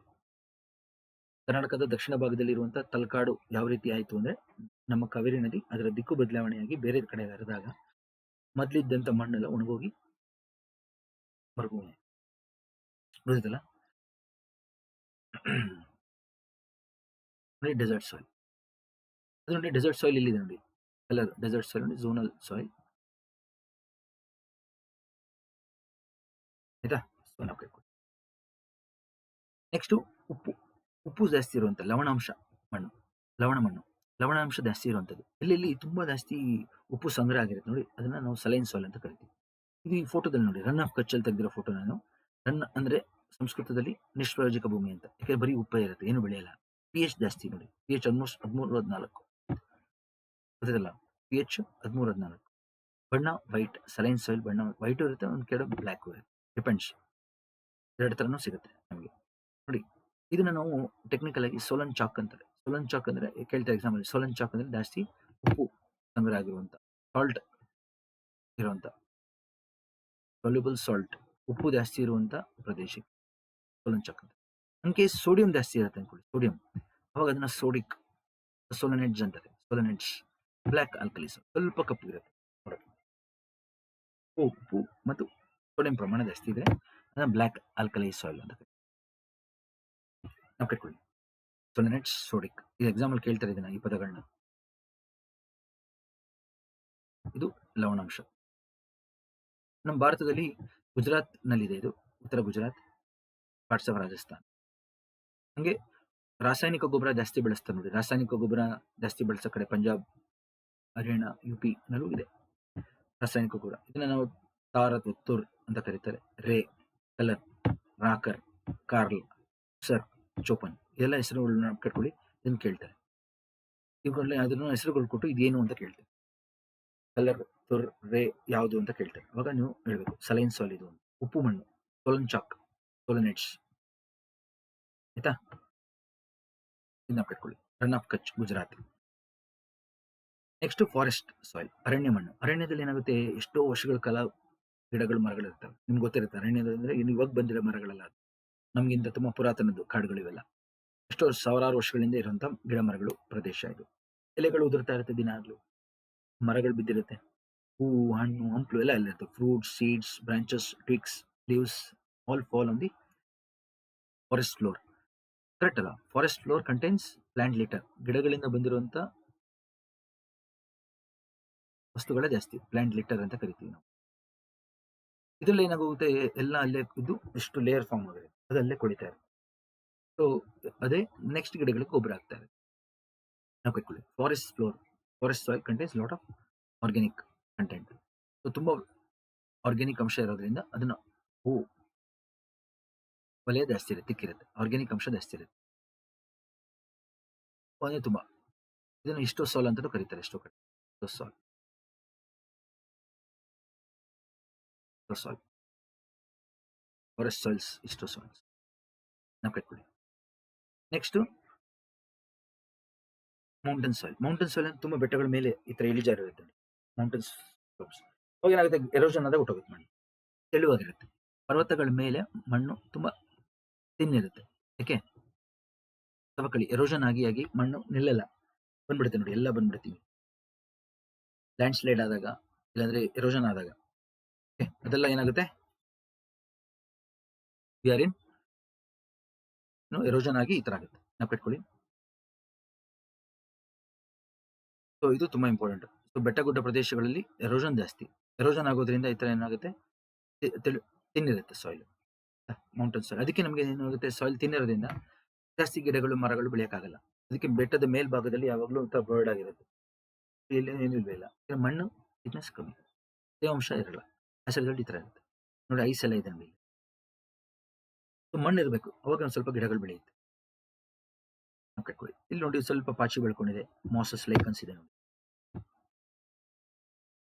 ಇದು ಮೌಂಟನ್ ಸಾಯಿಲ್. ಇದು ಹಿಮಾಲಯ ಬೆಟ್ಟಗಳ ಮೇಲ್ಭಾಗದಲ್ಲಿ, ನಮ್ಮ ಪಶ್ಚಿಮ ಘಟ್ಟದ ಮೇಲ್ಭಾಗದಲ್ಲಿ ಮಣ್ಣು ತುಂಬಾ ತಿಳಿಯೋದ್ರಿಂದ ಸ್ವಲ್ಪ ಸ್ವಲ್ಪ ಹುಲ್ ಬೆಳ್ಕೊಂಡಿರುತ್ತೆ, ಗೊತ್ತಾಯ್ತಲ್ಲ?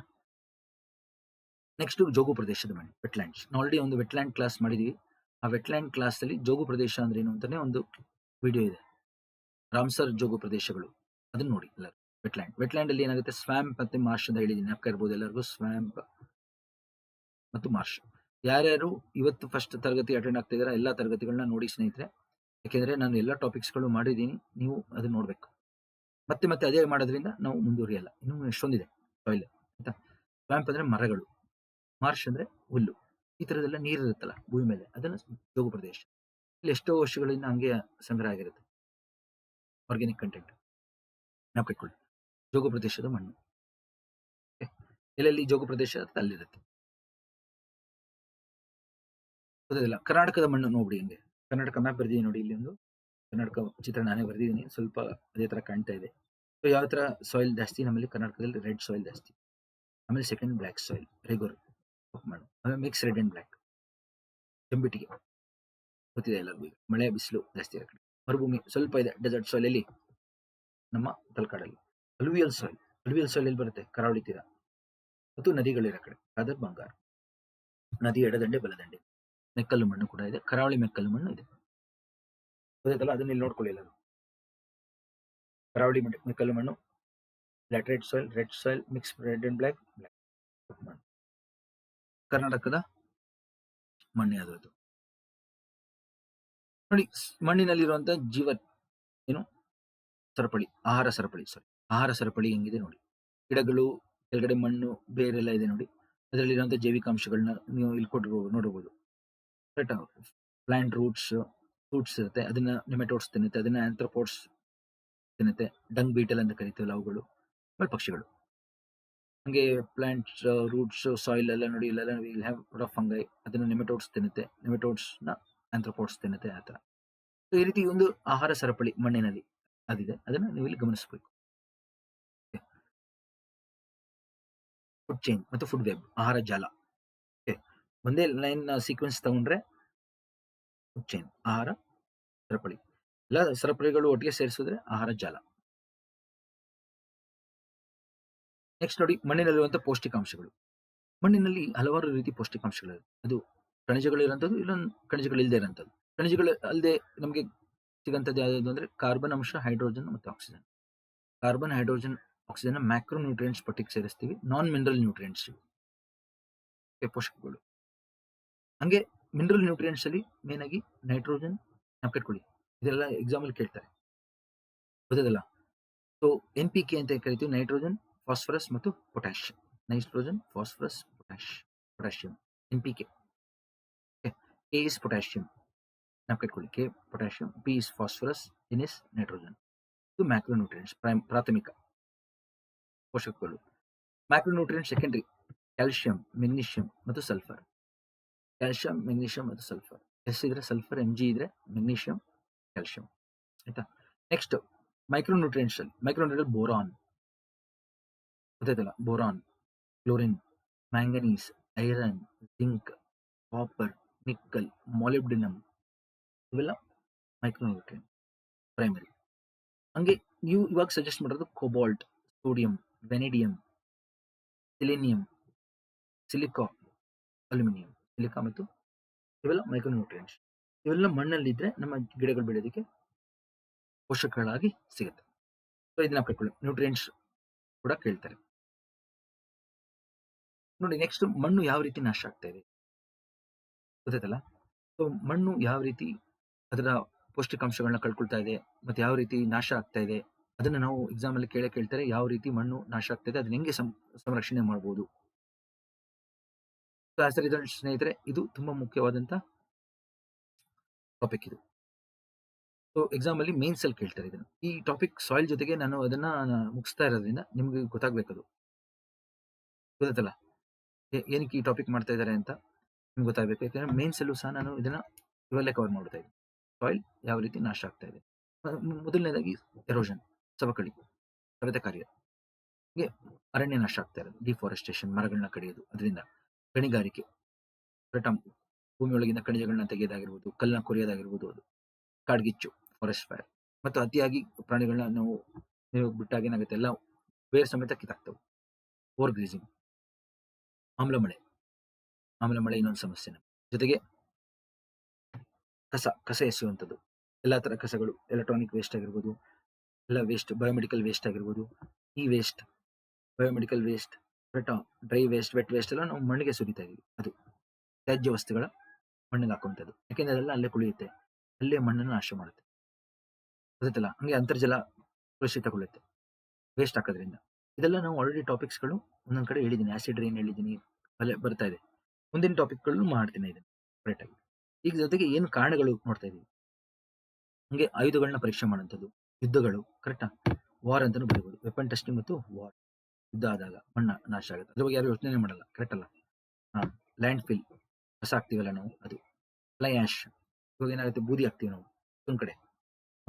ಥರ್ಮಲ್ ಪವರ್ ಪ್ಲಾಂಟ್ ಇರುತ್ತಲ್ಲ ರಾಯಚೂರು, ಅಲ್ಲೆಲ್ಲ ನಾವು ಕೋಲ್ ಬೆಳೆಸ್ತೀವಿ, ಕಲ್ಲಿದ್ದಲು ಬೆಳೆಸ್ತೀವಿ, ಅದನ್ನ ತೆಗಿತೀವಿ. ಬೂದಿ ಬರುತ್ತಲ್ಲ ಅದನ್ನ. ಬೂದಿ ತಗೊಂಡು ಹಾಕ್ತೀವಿ ಮಣ್ಣಿಗೆ. ಫ್ಯಾನಿಶ್ ಬೂದಿ. ಹಂಗೆ ಅಸುಸ್ಥಿರ ಕೃಷಿ ಪದ್ಧತಿಗಳು. ಅಸುಸ್ಥಿರ ಅಂದ್ರೇನು? ಅನ್‌ಸಸ್ಟೈನಬಲ್. ಅಸುಸ್ಥಿರ ಕೃಷಿ ಪದ್ಧತಿಗಳಲ್ಲಿ ನೋಡಿ ಶಿಫ್ಟಿಂಗ್ ಕಲ್ಟಿವೇಶನ್, ಮೊನೋಕ್ರಾಪಿಂಗ್ ಒಂದೇ ಬೆಳೆ ಬೆಳೆಯುವಂಥದ್ದು, ಅತಿಯಾಗಿ ನೀರಿನ ಬಳಕೆ, ಅತಿಯಾಗಿ ರಾಸಾಯನಿಕ ಗೊಬ್ಬರಗಳ ಬಳಕೆ ಮತ್ತು ಮರಗಳಿಲ್ಲದೆ ಇರೋದು. ಕೃಷಿ ಭೂಮಿ ಮೇಲೆ ಮರಗಳಿಲ್ಲದೆ ಇರೋದು. ಇವೆಲ್ಲ ಏನು? ಮಣ್ಣಿನ ನಾಶಕ್ಕೆ ಕಾರಣಗಳು. ಮಣ್ಣಿನ ಅವನತಿಗೆ ಕಾರಣಗಳು ಏನೇನು ಅಂತ ಕೇಳ್ತಾರೆ. ಗೊತ್ತಾಯ್ತಲ್ಲ? ಶಿಫ್ಟಿಂಗ್ ಕಲ್ಟಿವೇಶನ್ ನೋಡಿ. ನಾ ಇವಾಗ ಏನೇನು ಪಟ್ಟಿ ಬರ್ತಿದ್ದೀನಿ ಅದನ್ನೆಲ್ಲ ಒಂದೊಂದಾಗಿ ಹೇಳ್ಕೊಡ್ತೀನಿ ನೋಡಿ. ಮೇನ್ ಆಗಿ ಶಿಫ್ಟಿಂಗ್ ಕಲ್ಟಿವೇಶನ್ ಮೇನ್ ಸಮಸ್ಯೆ ನಮಗೆ. ತುಂಬಾ ಜಾಸ್ತಿ ಆದಿವಾಸಿ ಜನಗಳಿರೋದು ಕಾಡುಗಳಲ್ಲಿ ಇರ್ತಾರಲ್ಲ, ಅಲ್ಲಿ ಇದು ಜಾಸ್ತಿ ಆಗುತ್ತೆ. Tribes mainly in the tropical forest. ನಮ್ಮ ಉಷ್ಣವಲಯದಲ್ಲಿರುವಂತಹ ಅರಣ್ಯ ಪ್ರದೇಶಗಳಿರುವಂತ ಆದಿವಾಸಿ ಜನಗಳು ಪದ್ಧತಿ ಇದು. ಕೃಷಿ ಪದ್ಧತಿ ಏನ್ ಮಾಡ್ತಾರೆ? ಕಾಡನ್ನ ಕಡಿತಾರೆ ಅಥವಾ ಸುಟ್ಟಾಕ್ತಾರೆ ನೋಡಿ. ಒಂದು ಪ್ಯಾಚ್ ಬೆಂಕಿ ಹಚ್ಚಿದ್ದಾರೆ, ಅದು ಸುಟ್ಟಿ ಯಾವಾಗ ಇದಾಗುತ್ತೆ, ಬೂದಿ ಆಗುತ್ತೆ, ಅಲ್ಲಿ ಬೆಳೀತಾರೆ ಬೆಳೆ. ಅದಾದ್ಮೇಲೆ ನೆಕ್ಸ್ಟ್ ಪ್ಯಾಚ್ ಹೋಗ್ತಾರೆ. ಒಂದು 3 ವರ್ಷ ಬೇಸಾಯ ಮಾಡಿ ನೆಕ್ಸ್ಟ್ ಹೋಗ್ತಾರೆ. ಗೊತ್ತಾಯ್ತಲ್ಲ? ಸೊ ಸ್ಥಳಾಂತರ ಬೇಸಾಯ ಇದು. ಶಿಫ್ಟ್ ಆಗ್ತಾರೆ ಬೇರೆದಕ್ಕೆ. ಆಮೇಲೆ ಮತ್ತೆ ಇನ್ನೊಂದಕ್ಕೆ ಶಿಫ್ಟ್ ಆಗ್ತಾರೆ. ಆಮೇಲೆ ಮತ್ತೆ ಇನ್ನೊಂದು ಶಿಫ್ಟ್ ಆಗ್ತಾರೆ. ಈ ತರ ಶಿಫ್ಟ್ ಆಗ್ತಾ ಆಗ್ತಾ ಹೋಗ್ತಾರೆ. ಒಂದೊಂದ್ ಕಡೆ ಮೂರು ವರ್ಷ, ಇಲ್ಲಿ 3 ವರ್ಷ ಬೇಸಾಯ ಮಾಡ್ತಾರೆ, ನೆಕ್ಸ್ಟ್ ಇಲ್ಲಿ ಬೇಸಾಯ 3 ವರ್ಷ, ನೆಕ್ಸ್ಟ್ ಇಲ್ಲಿ 3 ವರ್ಷ, ದೆನ್ ನೆಕ್ಸ್ಟ್ 3 ಮತ್ತೆ ವಾಪಸ್ ಇಲ್ಲಿ ಬರ್ತಾರೆ, ಈ ಪ್ಯಾಚ್ ಬರ್ತಾರೆ. ಅವಾಗ ಏನಾಗುತ್ತೆ ನೋಡಿ, ವಾಪಸ್ ಬರುವಾಗ ಮತ್ತೆ ಗಿಡಗಳು ಬೆಳೆದಿರುತ್ತೆ ಈ ತರ ಮತ್ತೆ ಅದನ್ನ ಮತ್ತೆ ಸುಟ್ಟಾಕಿ ಮತ್ತೆ ಬೆಳಿತಾರೆ. ಈ ತರ. So ಈ ರೀತಿ ಒಂದು ಪ್ಯಾಚ್ ನ ಡಿಸ್ಟ್ರಾಯ್ ಮಾಡ್ತಾ ಹೋಗ್ತಾರೆ. ಸೊ ಕಾಡು ಮರಗಳೆಲ್ಲ ಹೋಗ್ತವೆ, ಜೀವಿಗಳು ಹೋಗ್ತವೆ. ಇದ್ರಲ್ಲಿ ಗೊತ್ತಾಯ್ತಲ್ಲ? ಮಣ್ಣಿನ ಸವಕಳಿ ಆಗುತ್ತೆ, ಎರೋಷನ್ ಆಗುತ್ತೆ. So it's a very dangerous practice. So ಇದರಿಂದ ತುಂಬಾ ಜಾಸ್ತಿ ನಾಶ ಆಗುತ್ತೆ ವನ್ಯಜೀವಿಗಳು ಮತ್ತು ಕಾಡು ಮತ್ತು ಮಣ್ಣು. ನಾವು ಕೈಕೊಳ್ಳಿ ಝೂಮಿಂಗ್ ಅಂತ ಕರಿತೀವಿ ನಾರ್ತ್ ಈಸ್ಟ್ ಅಲ್ಲಿ. ಜಗತ್ತಿನಾದ್ಯಂತ ಈ ತರ ಬೇರೆ ಬೇರೆ ದೇಶಗಳಲ್ಲಿ, ಬೇರೆ ಬೇರೆ ಖಂಡಗಳಲ್ಲಿ ಬೇರೆ ಬೇರೆ ಹೆಸರಿದೆ ನೋಡಿ. ಲಡಾಂಗ್, ಸುಮಾರ್, ಯಾವ ದೇಶಗಳು ಅಂತ ಕೊಟ್ಟಿದ್ದಾರೆ. ರೇ, ಸ್ಯಾಮ್ರೆ, ಥೈಲ್ಯಾಂಡ್ ಅಲ್ಲಿ ಹೇಳ್ತಾರೆ ಇದನ್ನ ನೋಡಿ. ಇವೆಲ್ಲ ನಾನು ಏನ್ ಬರ್ದಿ ಮಾರ್ಕ್ ಮಾಡ್ತಾ ಇದೀನಿ, ಇದೆಲ್ಲ ಎಕ್ಸಾಂಪಲ್ ಬರ್ತವೆ. ಮ್ಯಾಚ್ ದ ಫಾಲೋಯಿಂಗ್ ನಲ್ಲಿ ಗೊತ್ತಾಯ್ತಲ್ಲ?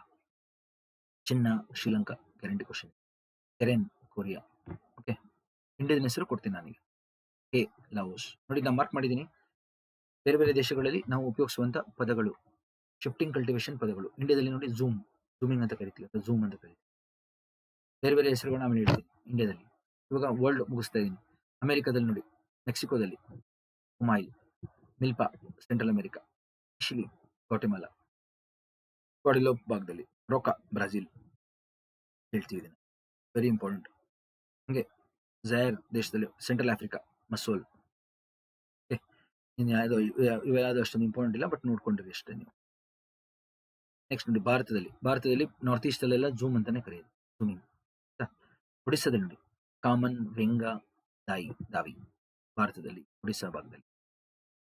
ಛತ್ತೀಸ್ಗಢ ದೀಪ ಅಂತ ಇದೆ ನೋಡಿ ಛತ್ತೀಸ್ಗಢ. ಕೋಡು ಆಂಧ್ರ ಪ್ರದೇಶ್ ಕೋಡು. ಕುಮಾರಿ ವೆಸ್ಟರ್ನ್ ಘಾಟ್ಸ್ ಕೇರಳ ಭಾಗದಲ್ಲಿ ಕುಮಾರಿ ಮೇನ್ ಆಗಿದ್ದು ಅವರು ಹೇಳೋದು ಉಚ್ಚಾರಣೆ. ಮಧ್ಯಪ್ರದೇಶ ಭಾಗದಲ್ಲಿ ಬುಂಡೇಲ್ಖಂಡ್ ಭಾಗದಲ್ಲಿ ವಿವಾರ್, ದೈಯಾರ್ ಮಧ್ಯಪ್ರದೇಶದಲ್ಲಿ. ಬಾತ್ರಾ ರಾಜಸ್ಥಾನ್. ನೋಡಿ ಭಾರತದ ಮ್ಯಾಪ್ ಹಾಕಿದ್ದೀನಿ, ಶಿಫ್ಟಿಂಗ್ ಕಲ್ಟಿವೇಶನ್ ಮ್ಯಾಪ್. ಭಾರತದಲ್ಲಿ ನೋಡಿ ಒಡಿಸ್ಸಾದಲ್ಲಿ ಕಳೆದ ವರ್ಷ ಪತ್ತೆ ಆಗಿರೋದು ಪ್ರಕಾರ ಜಾಸ್ತಿ ಇರೋದು ಇಲ್ಲಿ ಒಡಿಸ್ಸಾ ಭಾಗದಲ್ಲಿ. ನೋಡ್ಕೊಳ್ಳಿ, ನಾರ್ತ್ ಈಸ್ಟ್ ಎಲ್ಲದಕ್ಕಿಂತ ಜಾಸ್ತಿ ಯಾರು? ಒಡಿಸ್ಸಾ ಭಾಗದಲ್ಲಿ. ಹಾಗೆ ನಾರ್ತ್ ಈಸ್ಟ್ ಅಲ್ಲಿ ಮೇನ್ ಆಗಿ ಮೇಘಾಲಯ ಕಡೆ. ನೆಕ್ಸ್ಟ್ ನೋಡಿ ಎರೋಷನ್, ಸವಕಳಿ ಯಾವ ರೀತಿ ಆಗುತ್ತೆ ಅಂತ ಕೇಳ್ತಾರೆ. ಶಿಫ್ಟಿಂಗ್ ಕಲ್ಟಿವೇಶನ್ ಬಗ್ಗೆ ಹೇಳಿದ್ರೆ ಒಂದು ಕ್ವಶನ್ ಅದ್ರ ಮೇಲೆ. ನೆಕ್ಸ್ಟ್ ಎರೋಷನ್, ಮಳೆ ನೀರು ಬಿದ್ದಾಗ ಏನಾಗುತ್ತೆ, ಡೈರೆಕ್ಟ್ ಆಗಿ ಮಣ್ಣ ಮೇಲೆ ಬೀಳುತ್ತಲ್ಲ, ಸ್ಪ್ಲಾಶ್ ಆಗುತ್ತೆ ನೀರು, ಸ್ಪ್ಲಾಶ್ ಎರೋಷನ್ ಅಂತ ಕರೀತೀವಿ. ಆಗುತ್ತೆ.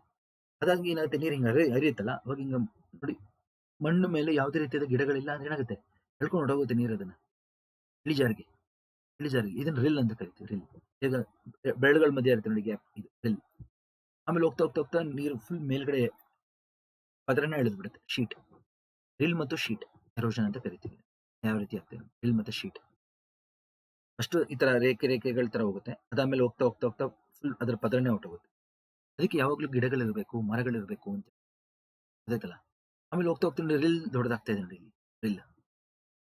ರಿಲ್ ಎಷ್ಟೊಂದು ಆಗೋಗಿದೆ ನೋಡಿ. ರಿಲ್ ಅದು ಹೋಗಿ ನೋಡಿ ಈ ತರ ದೊಡ್ಡದಾಗಿ ಗಲ್ಲಿ ಆಗುತ್ತೆ. ಗಲ್ಲಿ ಫ್ಲೋರಲ್ ಗಲ್ಲೀಸ್ ಗೊತ್ತಾಯ್ತಲ್ಲ. ಸಿಂಗಲ್ ಆದ್ರೆ ಗಲ್ಲಿ, ಹಲವಾರು ಇದ್ರೆ ಗಲ್ಲೀಸ್ ಅಂತ ಉಚ್ಚಾರಣೆ ನಾವು ಕಟ್ಕೊಳ್ಳಿ. ಗಲ್ಲಿ ಆಮೇಲೆ ಹೋಗ್ತಾ ಹೋಗ್ತಾ ಇದು ದೊಡ್ಡದಾಗುತ್ತೆ. ರವೈನ್ ಅಂದ್ರೆ ಇದೆ. ಬ್ಯಾಡ್ ಲ್ಯಾಂಡ್, ನಿಷ್ಪ್ರಯೋಜಕ ಭೂಮಿ ಇದು. ಈ ತರ ಆಗೋದ್ರೆ ಏನು ಮಾಡಕ್ಕಾಗಲ್ಲ, ರಸ್ತೆ ಮಾಡಕ್ಕಾಗಲ್ಲ, ಮನೆಗಳು ಕಟ್ಟಕ್ಕಾಗಲ್ಲ, ಕೃಷಿಗೆ ಬಿಡ್ಸಕ್ಕಾಗಲ್ಲ. ನೋಡಿ, ರವೈನ್ ಆಗೋದು ಬ್ಯಾಡ್ ಲ್ಯಾಂಡ್. ಇದೇ ದೊಡ್ಡದಾದ್ಮೇಲೆ ಕಡಿಮೆ ವ್ಯಾಲಿ. ರವೈನ್ ದೊಡ್ಡದಾದ್ಮೇಲೆ ಏನಾಗುತ್ತೆ, ವ್ಯಾಲಿ ಆಗುತ್ತೆ. ನದಿದು ವ್ಯಾಲಿ ಆಗುತ್ತೆ. ನೀರು ಸತತವಾಗಿ ಹರಿತಾ ಇದ್ರೆ ಗೊತ್ತಾಯ್ತಲ್ಲ. ಇದು ಎರೋಷನ್. ಸವಕಳಿ ಯಾವ ರೀತಿ ಆಗುತ್ತೆ ನೋಡಿ, ನೀರಿಂದ ಆಗುವಂಥದ್ದು ಇದು. ಮಳೆ ಆದಾಗ, ನದಿಗಳು ಬಂದಾಗ ನೀರಲ್ಲಿ ಆಗುವಂತ ಸವಕಳಿ ಎರೋಷನ್. ಗಾಳಿಯಿಂದ ನೋಡಿ, ಇದು ಗಾಳಿ ಏನಾಗುತ್ತೆ, ಜೋರಾಗಿ ಬೀಸುತ್ತಲ್ಲ ಮರುಭೂಮಿಗಳಲ್ಲಿ, ಮಳೆದಾಗುತ್ತೆ. ಒಂದ್ ಕಡೆಯಿಂದ ಇದು ಇನ್ನೊಂದ್ ಕಡೆ ಹೋಗಿ ಕೂತ್ಕೊಳ್ಳುತ್ತೆ. ಅದನ್ನ ಡೆಸರ್ಟಿಫಿಕೇಶನ್ ಅಂತ ಕರಿತೀವಿ, ಮರುಭೂಮೀಕರಣ. ಅವಾಗ ನೋಡಿ, ವಿಂಡ್ ಬ್ಲೋನ್ ಡಸ್ಟ್ ಇದೆಲ್ಲ, ಧೂಳು ಎಷ್ಟು ಎದಳಿದೆ ನೋಡಿ, ಧೂಳು ಎಲ್ಲೋ ಹೋಗ್ತಾ ಇದೆ, ಇದು ಇನ್ನೊಂದ್ ಕಡೆ ಸಂಗ್ರಹ ಆಗುತ್ತೆ. ಕರೆಕ್ಟಾ? ಆ ತರದನ್ನು ನಮ್ಮಲ್ಲಿ ಭಾರತದಲ್ಲಿ ನಾವು ಬುರ್ ಅಂತ ಕರಿತೀವಿ. ರಾಜಸ್ಥಾನದಿಂದ ಮಣ್ಣೆದ್ದಿ ಗಂಗಾ ಭಾಗದಲ್ಲಿ ಹೋಗಿ ಕೂರ್ತಾ ಇದೆ, ಗಂಗಾ ಯಮುನಾ ಭಾಗದಲ್ಲೂ, ಅದನ್ನ ಬುರ್ ಅಂತ ಕರೀತಾರೆ ಯುಪಿನಲ್ಲಿ. ಬುರ್. ಹಂಗೆ ವೆಸ್ಟ್ ಬೆಂಗಾಲ್ ಕರಾವಳಿ ತೀರದಲ್ಲೂ ಇದೆ, ಪರಿಂದ್ ಮೈದಾನಗಳು ಅಂತ ಕರೀತಾರೆ. ಪರಿಂದ್ ಗಾಳಿಯಿಂದ ಬಂದು ಸಂಗ್ರಹ ಆಗಿರುವಂತದ್ದು ಮಣ್ಣನ್ನ ಬರಿಂದ್ ಮೈದಾನ, ಪಶ್ಚಿಮ ಬಂಗಾಳದಲ್ಲಿ, ವೆಸ್ಟ್ ಬೆಂಗಾಲ್ ಬರಿಂದ್ ಪ್ಲೇನ್ಸ್. ಬುರ್ ನನ್ನ ಪದ ಉತ್ತರ ಪ್ರದೇಶದಲ್ಲಿ ರಾಜಸ್ಥಾನದಿಂದ ಬಂದು ಬಿದ್ದಿರುವಂತ ಮಣ್ಣು. ನಾರ್ಮಲಿ ಆತರ ಮಣ್ಣನ್ನು ಲಾಸ್ ಸಾಯಿಲ್ ಅಂತ ಕರೀತಾರೆ. LOESS, loss soil is wind blown dust. ಗಾಳಿಯಿಂದ ಬಂದಿರುವಂತ ಧೂಳು. Wind blown dust is called loss, LOESS. ನಾವು ಕೇಳ್ಕೊಳ್ಳಿ. ಬುರ್ ಮತ್ತು ಬರಿಂದ್ ಮೈದಾನಗಳು ಭಾರತದಲ್ಲಿ. ಮಣ್ಣಿನ ಸಂರಕ್ಷಣೆ ಯಾವ ರೀತಿ ಇರಬೇಕು ಅಂತ ಕೇಳ್ತಾರೆ. ಮಣ್ಣು ಯಾವ ರೀತಿ ನಾವು ಸಂರಕ್ಷಣೆ ಮಾಡಬೇಕು, ಇದನ್ನೆಲ್ಲ ತಡೆಗಟ್ಟೋದಂಗೆ ಮೇನ್ ಆಗಿ ಪಟ್ಟಿ ಬೇಸಾಯ, ಸ್ಟ್ರಿಪ್ ಕ್ರಾಪಿಂಗ್. ಒಂದೊಂದು ಬೆಳೆ ಬೇರೆ ಬೇರೆ ಪಟ್ಟಿನಲ್ಲಿ ಬೆಳೆಯುವಂಥದ್ದು ಸ್ಟ್ರಿಪ್ ಕ್ರಾಪಿಂಗ್, ಪಟ್ಟಿ ಬೇಸಾಯ ಅಂತ. ಟೆರೆಸಿಂಗ್ ಅಂದ್ರೆ ಈ ತರ ಮೆಟ್ಲುಗಳ ರೀತಿ ಟೆರೆಸಿಂಗ್ ಮಾಡಬೇಕು. ಟೆರೆಸ್ ಫಾರ್ಮಿಂಗ್ ಅಂತ ಕರಿತೀವಿ. ನೀರು ಉಳಿಯುತ್ತೆ, ಮಣ್ಣು ಉಳಿಯುತ್ತೆ. Terrace farming. No till planting ಅಂದ್ರೆ ಯಾವುದೇ ತರ ಏನು ಉಳ್ದೆ ಗಿಡಗಳ ಹಾಕಂಥದ್ದು, ನೋ ಟಿಲ್ ಪ್ಲಾಂಟಿಂಗ್. ಆಯ್ತಾ? ಯಾವಾಗ್ಲೂ ಮಣ್ಣಿನ ಮೇಲೆ ಒಂದ್ ರೀತಿ ಬೆಳೆ ಇರಬೇಕು, ಮಲ್ಚಿಂಗ್ ಅಂತ ಕರಿತೀವಿ ನಾವು ಇದನ್ನ. ಮಣ್ಣ ಮೇಲೆ ಯಾವುದೇ ಇರೋದು ಬೆಳೆ ಇರಬೇಕು ಯಾವಾಗ್ಲೂ, ಅದನ್ನ ನೋಡ್ಕೊಂಡ್ರೆ ಮಲ್ಚಿಂಗ್, ಕವರ್ ಕ್ರಾಪ್ ಅಂತ ಕರಿತೀವಿ. ಹಂಗೆ ನಾವು ಬಾಹ್ಯರೇಖೆ ಬೇಸಾಯ ಅಂತ ಕರಿತೀವಿ. ಕಾಂಟೋರ್ ಕ್ರಾಪಿಂಗ್ ಅಂದ್ರೆ ಭೂಮಿ ಹೆಂಗಿದೆ ಇಳಿಜಾರು ಸ್ಲೋಪ್, ಅದು ತಕ್ಕಂತೆನೆ ಬೆಳೆ ಬೆಳೆಯುತ್ತೆ. ಬಾಹ್ಯರೇಖೆ ಬೇಸಾಯ, ಕಾಂಟೋರ್ ಕ್ರಾಪಿಂಗ್. ಆಮೇಲೆ ಮರಗಳು ನೆಡುತ್ತದೆ, ಮರಗಳು ಸುತ್ತ ಹಾಕೋದು, ತೋಟ ಸುತ್ತ, ಆಗ್ರೋ ಫಾರೆಸ್ಟ್ರಿ ತರ. ಅದು ಮರಗಳು ಏನ್ ಮಾಡುತ್ತೆ, ಗಾಳಿ ನೀರನ್ನ ತಡೆಯುತ್ತೆ. ನಾವು ಕಟ್ಕೊಳ್ಳಿ ಆಯ್ತಲ್ಲ. ನೋಡಿ ಸ್ನೇಹಿತರೆ, ಮಣ್ಣಿನ ಬಗ್ಗೆ ಎಲ್ಲಾ ವಿಷಯ ತಿಳಿದಿರ. ಕೊನೆಗೆ ನಮ್ಮ ರೈತರಿಗೆ ಸಾಯಿಲ್ ಹೆಲ್ತ್ ಕಾರ್ಡ್ ಅಂತ ಒಂದು ಮಾಹಿತಿ ಕೊಡ್ತಾ ಇದ್ದಾರೆ ಭಾರತ ಸರ್ಕಾರ. ಅಗ್ರಿಕಲ್ಚರ್ ಏನಿದೆ, ಕೃಷಿ ಮತ್ತು ನಮ್ಮ ರೈತರ ಯೋಗಕ್ಷೇಮಕ್ಕೆ ಇರುವಂತ ಕೇಂದ್ರಾಲಯ, ministry of agriculture and farmers welfare, ಅವ್ರು ಕೊಡ್ತಾ ಇರುವಂತ ಒಂದು ಸಾಯಿಲ್ ಹೆಲ್ತ್ ಕಾರ್ಡ್ ಇದು. ಸಾಯಿಲ್ ಹೆಲ್ತ್ ಕಾರ್ಡ್ ನಲ್ಲಿ ನೋಡಿ, ಫಾರ್ಮರ್ಸ್ ಡೀಟೇಲ್ಸ್ ಇರುತ್ತೆ. ಫಾರ್ಮರ್ಸ್ ಡೀಟೇಲ್ಸ್ ಎಲ್ಲ ಹೆಸರು, address, village, district, Aadhaar number, PAN number, survey number ಎಲ್ಲ ಹಾಕ್ತಾರೆ. ಅಕ್ಷಾಂಶ ರೇಖಾಂಶ ತಗೋತಾರೆ. ಸೊ ಸಾಯಿಲ್ ನಾವು ಸ್ಯಾಂಪಲ್ ಕಲೆಕ್ಟ್ ಮಾಡಿ, ಆ ಸ್ಯಾಂಪಲ್ ನ ಕಲೆಕ್ಟ್ ಮಾಡಿ, ಅವ್ರದ್ದು ನೋಡಿ, ಇದು ಒಂದು ಅವ್ರದ್ದು ಲ್ಯಾಂಡ್ ಇದೆ ಅಂದ್ರೆ ರೈತರದ್ದು, ಈ ರೀತಿ ಅದನ್ನ ನಾವು ಸಾಯಿಲ್ ಸ್ಯಾಂಪಲ್ ಕಲೆಕ್ಟ್ ಮಾಡ್ತೀವಿ. ಈ ರೀತಿ ಸಾಯಿಲ್ ಸ್ಯಾಂಪಲ್ ನ ಕಲೆಕ್ಟ್ ಮಾಡಿ, ಬೇರೆ ಬೇರೆ ಕಡೆ ಸಾಯಿಲ್ ಸ್ಯಾಂಪಲ್ ನ ಕಲೆಕ್ಟ್ ಮಾಡಿ ಸಾಯಿಲ್ ಲ್ಯಾಬ್ ಕಳಿಸ್ತಾರೆ ಅಗ್ರಿಕಲ್ಚರ್ ಆಫೀಸರ್.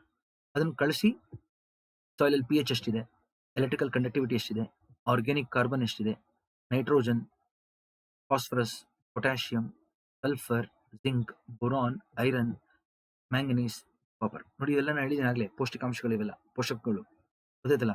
ಮ್ಯಾಕ್ರೋ ಮತ್ತು ಮೈಕ್ರೋ ನ್ಯೂಟ್ರಿಯೆಂಟ್ಸ್ ಚೆಕ್ ಮಾಡ್ತಾರೆ ಎಷ್ಟೆಷ್ಟಿದೆ ಅಂತ. ಆಮೇಲೆ ಎಷ್ಟು ಹಾಕ್ಬೇಕು, ಗೊಬ್ಬರಗಳು ಏನೇನು ಬಳಸಬೇಕು ಅಂತ ಹೇಳ್ಕೊಡ್ತಾರೆ. ಇಲ್ಲ ಹೇಳ್ತಾರೆ, ರೆಕಮೆಂಡೇಶನ್ ಕೊಡ್ತಾರೆ ರೈತರಿಗೆ. ಇವಾಗ ನಾನೊಬ್ಬ ರೈತ, ನನಗೆ ಗೊತ್ತಿಲ್ಲ ಏನ್ ಮಾಡ್ಬೇಕು ಅಂತ, ಅಗ್ರಿಕಲ್ಚರ್ ಆಫೀಸರ್ ಹೇಳ್ತಾರೆ, ನೋಡಪ್ಪ ನೀವು ನಿಮ್ಮಲ್ಲಿ ಇಷ್ಟು ಬಿಸಿಲು, ಇಷ್ಟು ಮಳೆ ಇರುತ್ತೆ, ಆಗ್ರೋ ಕ್ಲೈಮೆಟಿಕ್ ಝೋನ್. ಕರೆಕ್ಟಾ? ನಾವು ಭಾರತನ 15 ಆಗ್ರೋ ಕ್ಲೈಮೆಟಿಕ್ ಝೋನ್ಸ್ ಆಗಿ ಡಿವೈಡ್ ಮಾಡಿದ್ವಿ. ಭಾರತವನ್ನು 15 ಆಗ್ರೋ ಕ್ಲೈಮೆಟಿಕ್ ಝೋನ್ ಅಂದ್ರೆ ಆ ಜಾಗದಲ್ಲಿ ಎಷ್ಟು ಮಳೆ ಇರುತ್ತೆ ಅಂತ ಹೇಳ್ಕೊಡ್ತಾರೆ ಅವರು. ಕರೆಕ್ಟಾ? ಆಗ್ರೋ ಕ್ಲೈಮೆಟಿಕ್ ಝೋನ್ ಎಷ್ಟಿದೆ, ಭಾರತನ 15 ಆಗ್ರೋ ಕ್ಲೈಮೆಟಿಕ್ ಝೋನ್ಸ್ ಇದೆ. ಹಾಗೆ ಕರ್ನಾಟಕದಲ್ಲಿ 10 ಇದೆ ಆಗ್ರೋ ಕ್ಲೈಮೆಟಿಕ್ ಝೋನ್ಸ್, ಕರ್ನಾಟಕದಲ್ಲಿ 10. ಗೊತ್ತಾಯ್ತಲ್ಲ, ಭಾರತದಲ್ಲಿ 15 ಆಗ್ರೋ ಕ್ಲೈಮೆಟಿಕ್ ಝೋನ್ ಇದೆ, ಹಂಗೆ ನಮ್ಮ ಕರ್ನಾಟಕದಲ್ಲಿ 10 ಆಗ್ರೋ ಕ್ಲೈಮೆಟಿಕ್ ಝೋನ್ ಇದೆ. ನಾವು ಕಟ್ಕೊಳ್ಳಿ, ಇದನ್ನ ನಾನು ಅಗ್ರಿಕಲ್ಚರ್ ಕ್ಲಾಸಲ್ಲಿ ಹೇಳ್ಕೊಡ್ತೀನಿ. ಸೊ ಈ ರೀತಿ ನಾವು ಯಾವ ಕಡೆ ಇದೀವಿ, ಎಲ್ಲಿ ಎಷ್ಟು ಮಳೆ ಆಗುತ್ತೆ ಅಂತ ಹೇಳ್ತಾರೆ. ಆ ಮಳೆ ತಕ್ಕಂತೆ ಮತ್ತೆ ನೀರಾವರಿ ಇದೆಯಾ ಇಲ್ವಾ, ಕರೆಕ್ಟಾ, ಅದನ್ನ ನೋಡಿ ಯಾವ ಬೆಳೆ ಬೆಳಿಬಹುದು, ಎಷ್ಟೆಷ್ಟು ಗೊಬ್ಬರ ಹಾಕ್ಬೇಕು, ಎಷ್ಟು NPK ಹಾಕ್ಬೇಕು, ಎಷ್ಟು ನೀರು ಹಾಕ್ಬೇಕು, ನೀರಾವರಿ ಇದ್ರೆ ಅದನ್ನ ಹೇಳ್ಬಿಟ್ಟು ಹೋಗ್ತಾರೆ ಅವ್ರು. ಅವಾಗ ನಾವು ರೈತರಿಗೆ ಕರೆಕ್ಟ್ ಆದ ಮಾಹಿತಿ ಸಿಗುತ್ತೆ, ಒಳ್ಳೆ ಬೆಳೆ ಬೆಳಿಬೋದು. ಗೊತ್ತಾಯ್ತಲ್ಲ? ನಾವು ಕಟ್ಕೊಳ್ಳಿ healthy soil is healthy. So ಈ ಕಾರಣದಿಂದ ಈ ತರ ಮಾಡೋದ್ರಿಂದ ನಾವು ಮಣ್ಣನ್ನು ಉಳಿಸಿದ್ರೆ ದುರ್ಬಳಕೆ, ಕರೆಕ್ಟ್ ರಾಸಾಯನಿಕ ಗೊಬ್ಬರಗಳ ದುರ್ಬಳಕೆ, ನೀರಿನ ದುರ್ಬಳಕೆ ಆದ ತಡೆಯುತ್ತೆ. ರೈತರಿಗೂ ಆದಾಯ ಹೆಚ್ಚಾಗುತ್ತೆ, ದೇಶದ ಸಂಪತ್ತು ಕೂಡ ಹೆಚ್ಚಾಗುತ್ತೆ. ಈ ರೀತಿ ಮಾಡಬೇಕಾಗಿ ನಾವು ಎಲ್ಲ ಕಡೆ ಎಷ್ಟೋ ಕಡೆ ರೈತರಿಗೆ 2015 ಇಸ್ವಿಯಿಂದ ಸಾಯಿಲ್ ಹೆಲ್ತ್ ಕಾರ್ಡ್ನ ಕೊಡ್ತಾ ಇದ್ದಾರೆ ಸ್ನೇಹಿತರೆ. ಸೊ ಇವೆಲ್ಲ ಮಾಹಿತಿಗಳು ನಾನು ಕೊಟ್ಟಿದ್ದೀನಿ ಸಾಯಿಲ್ ಬಗ್ಗೆ. ಸೊ ನಿಮ್ಮೆಲ್ಲರಿಗೂ ಇದು ಇಷ್ಟ ಆಗಿದೆ ಅಂತ ಅನ್ಕೊಂಡಿದ್ದೀನಿ. ಪ್ಲೀಸ್ ದಯವಿಟ್ಟು ಓದಿ.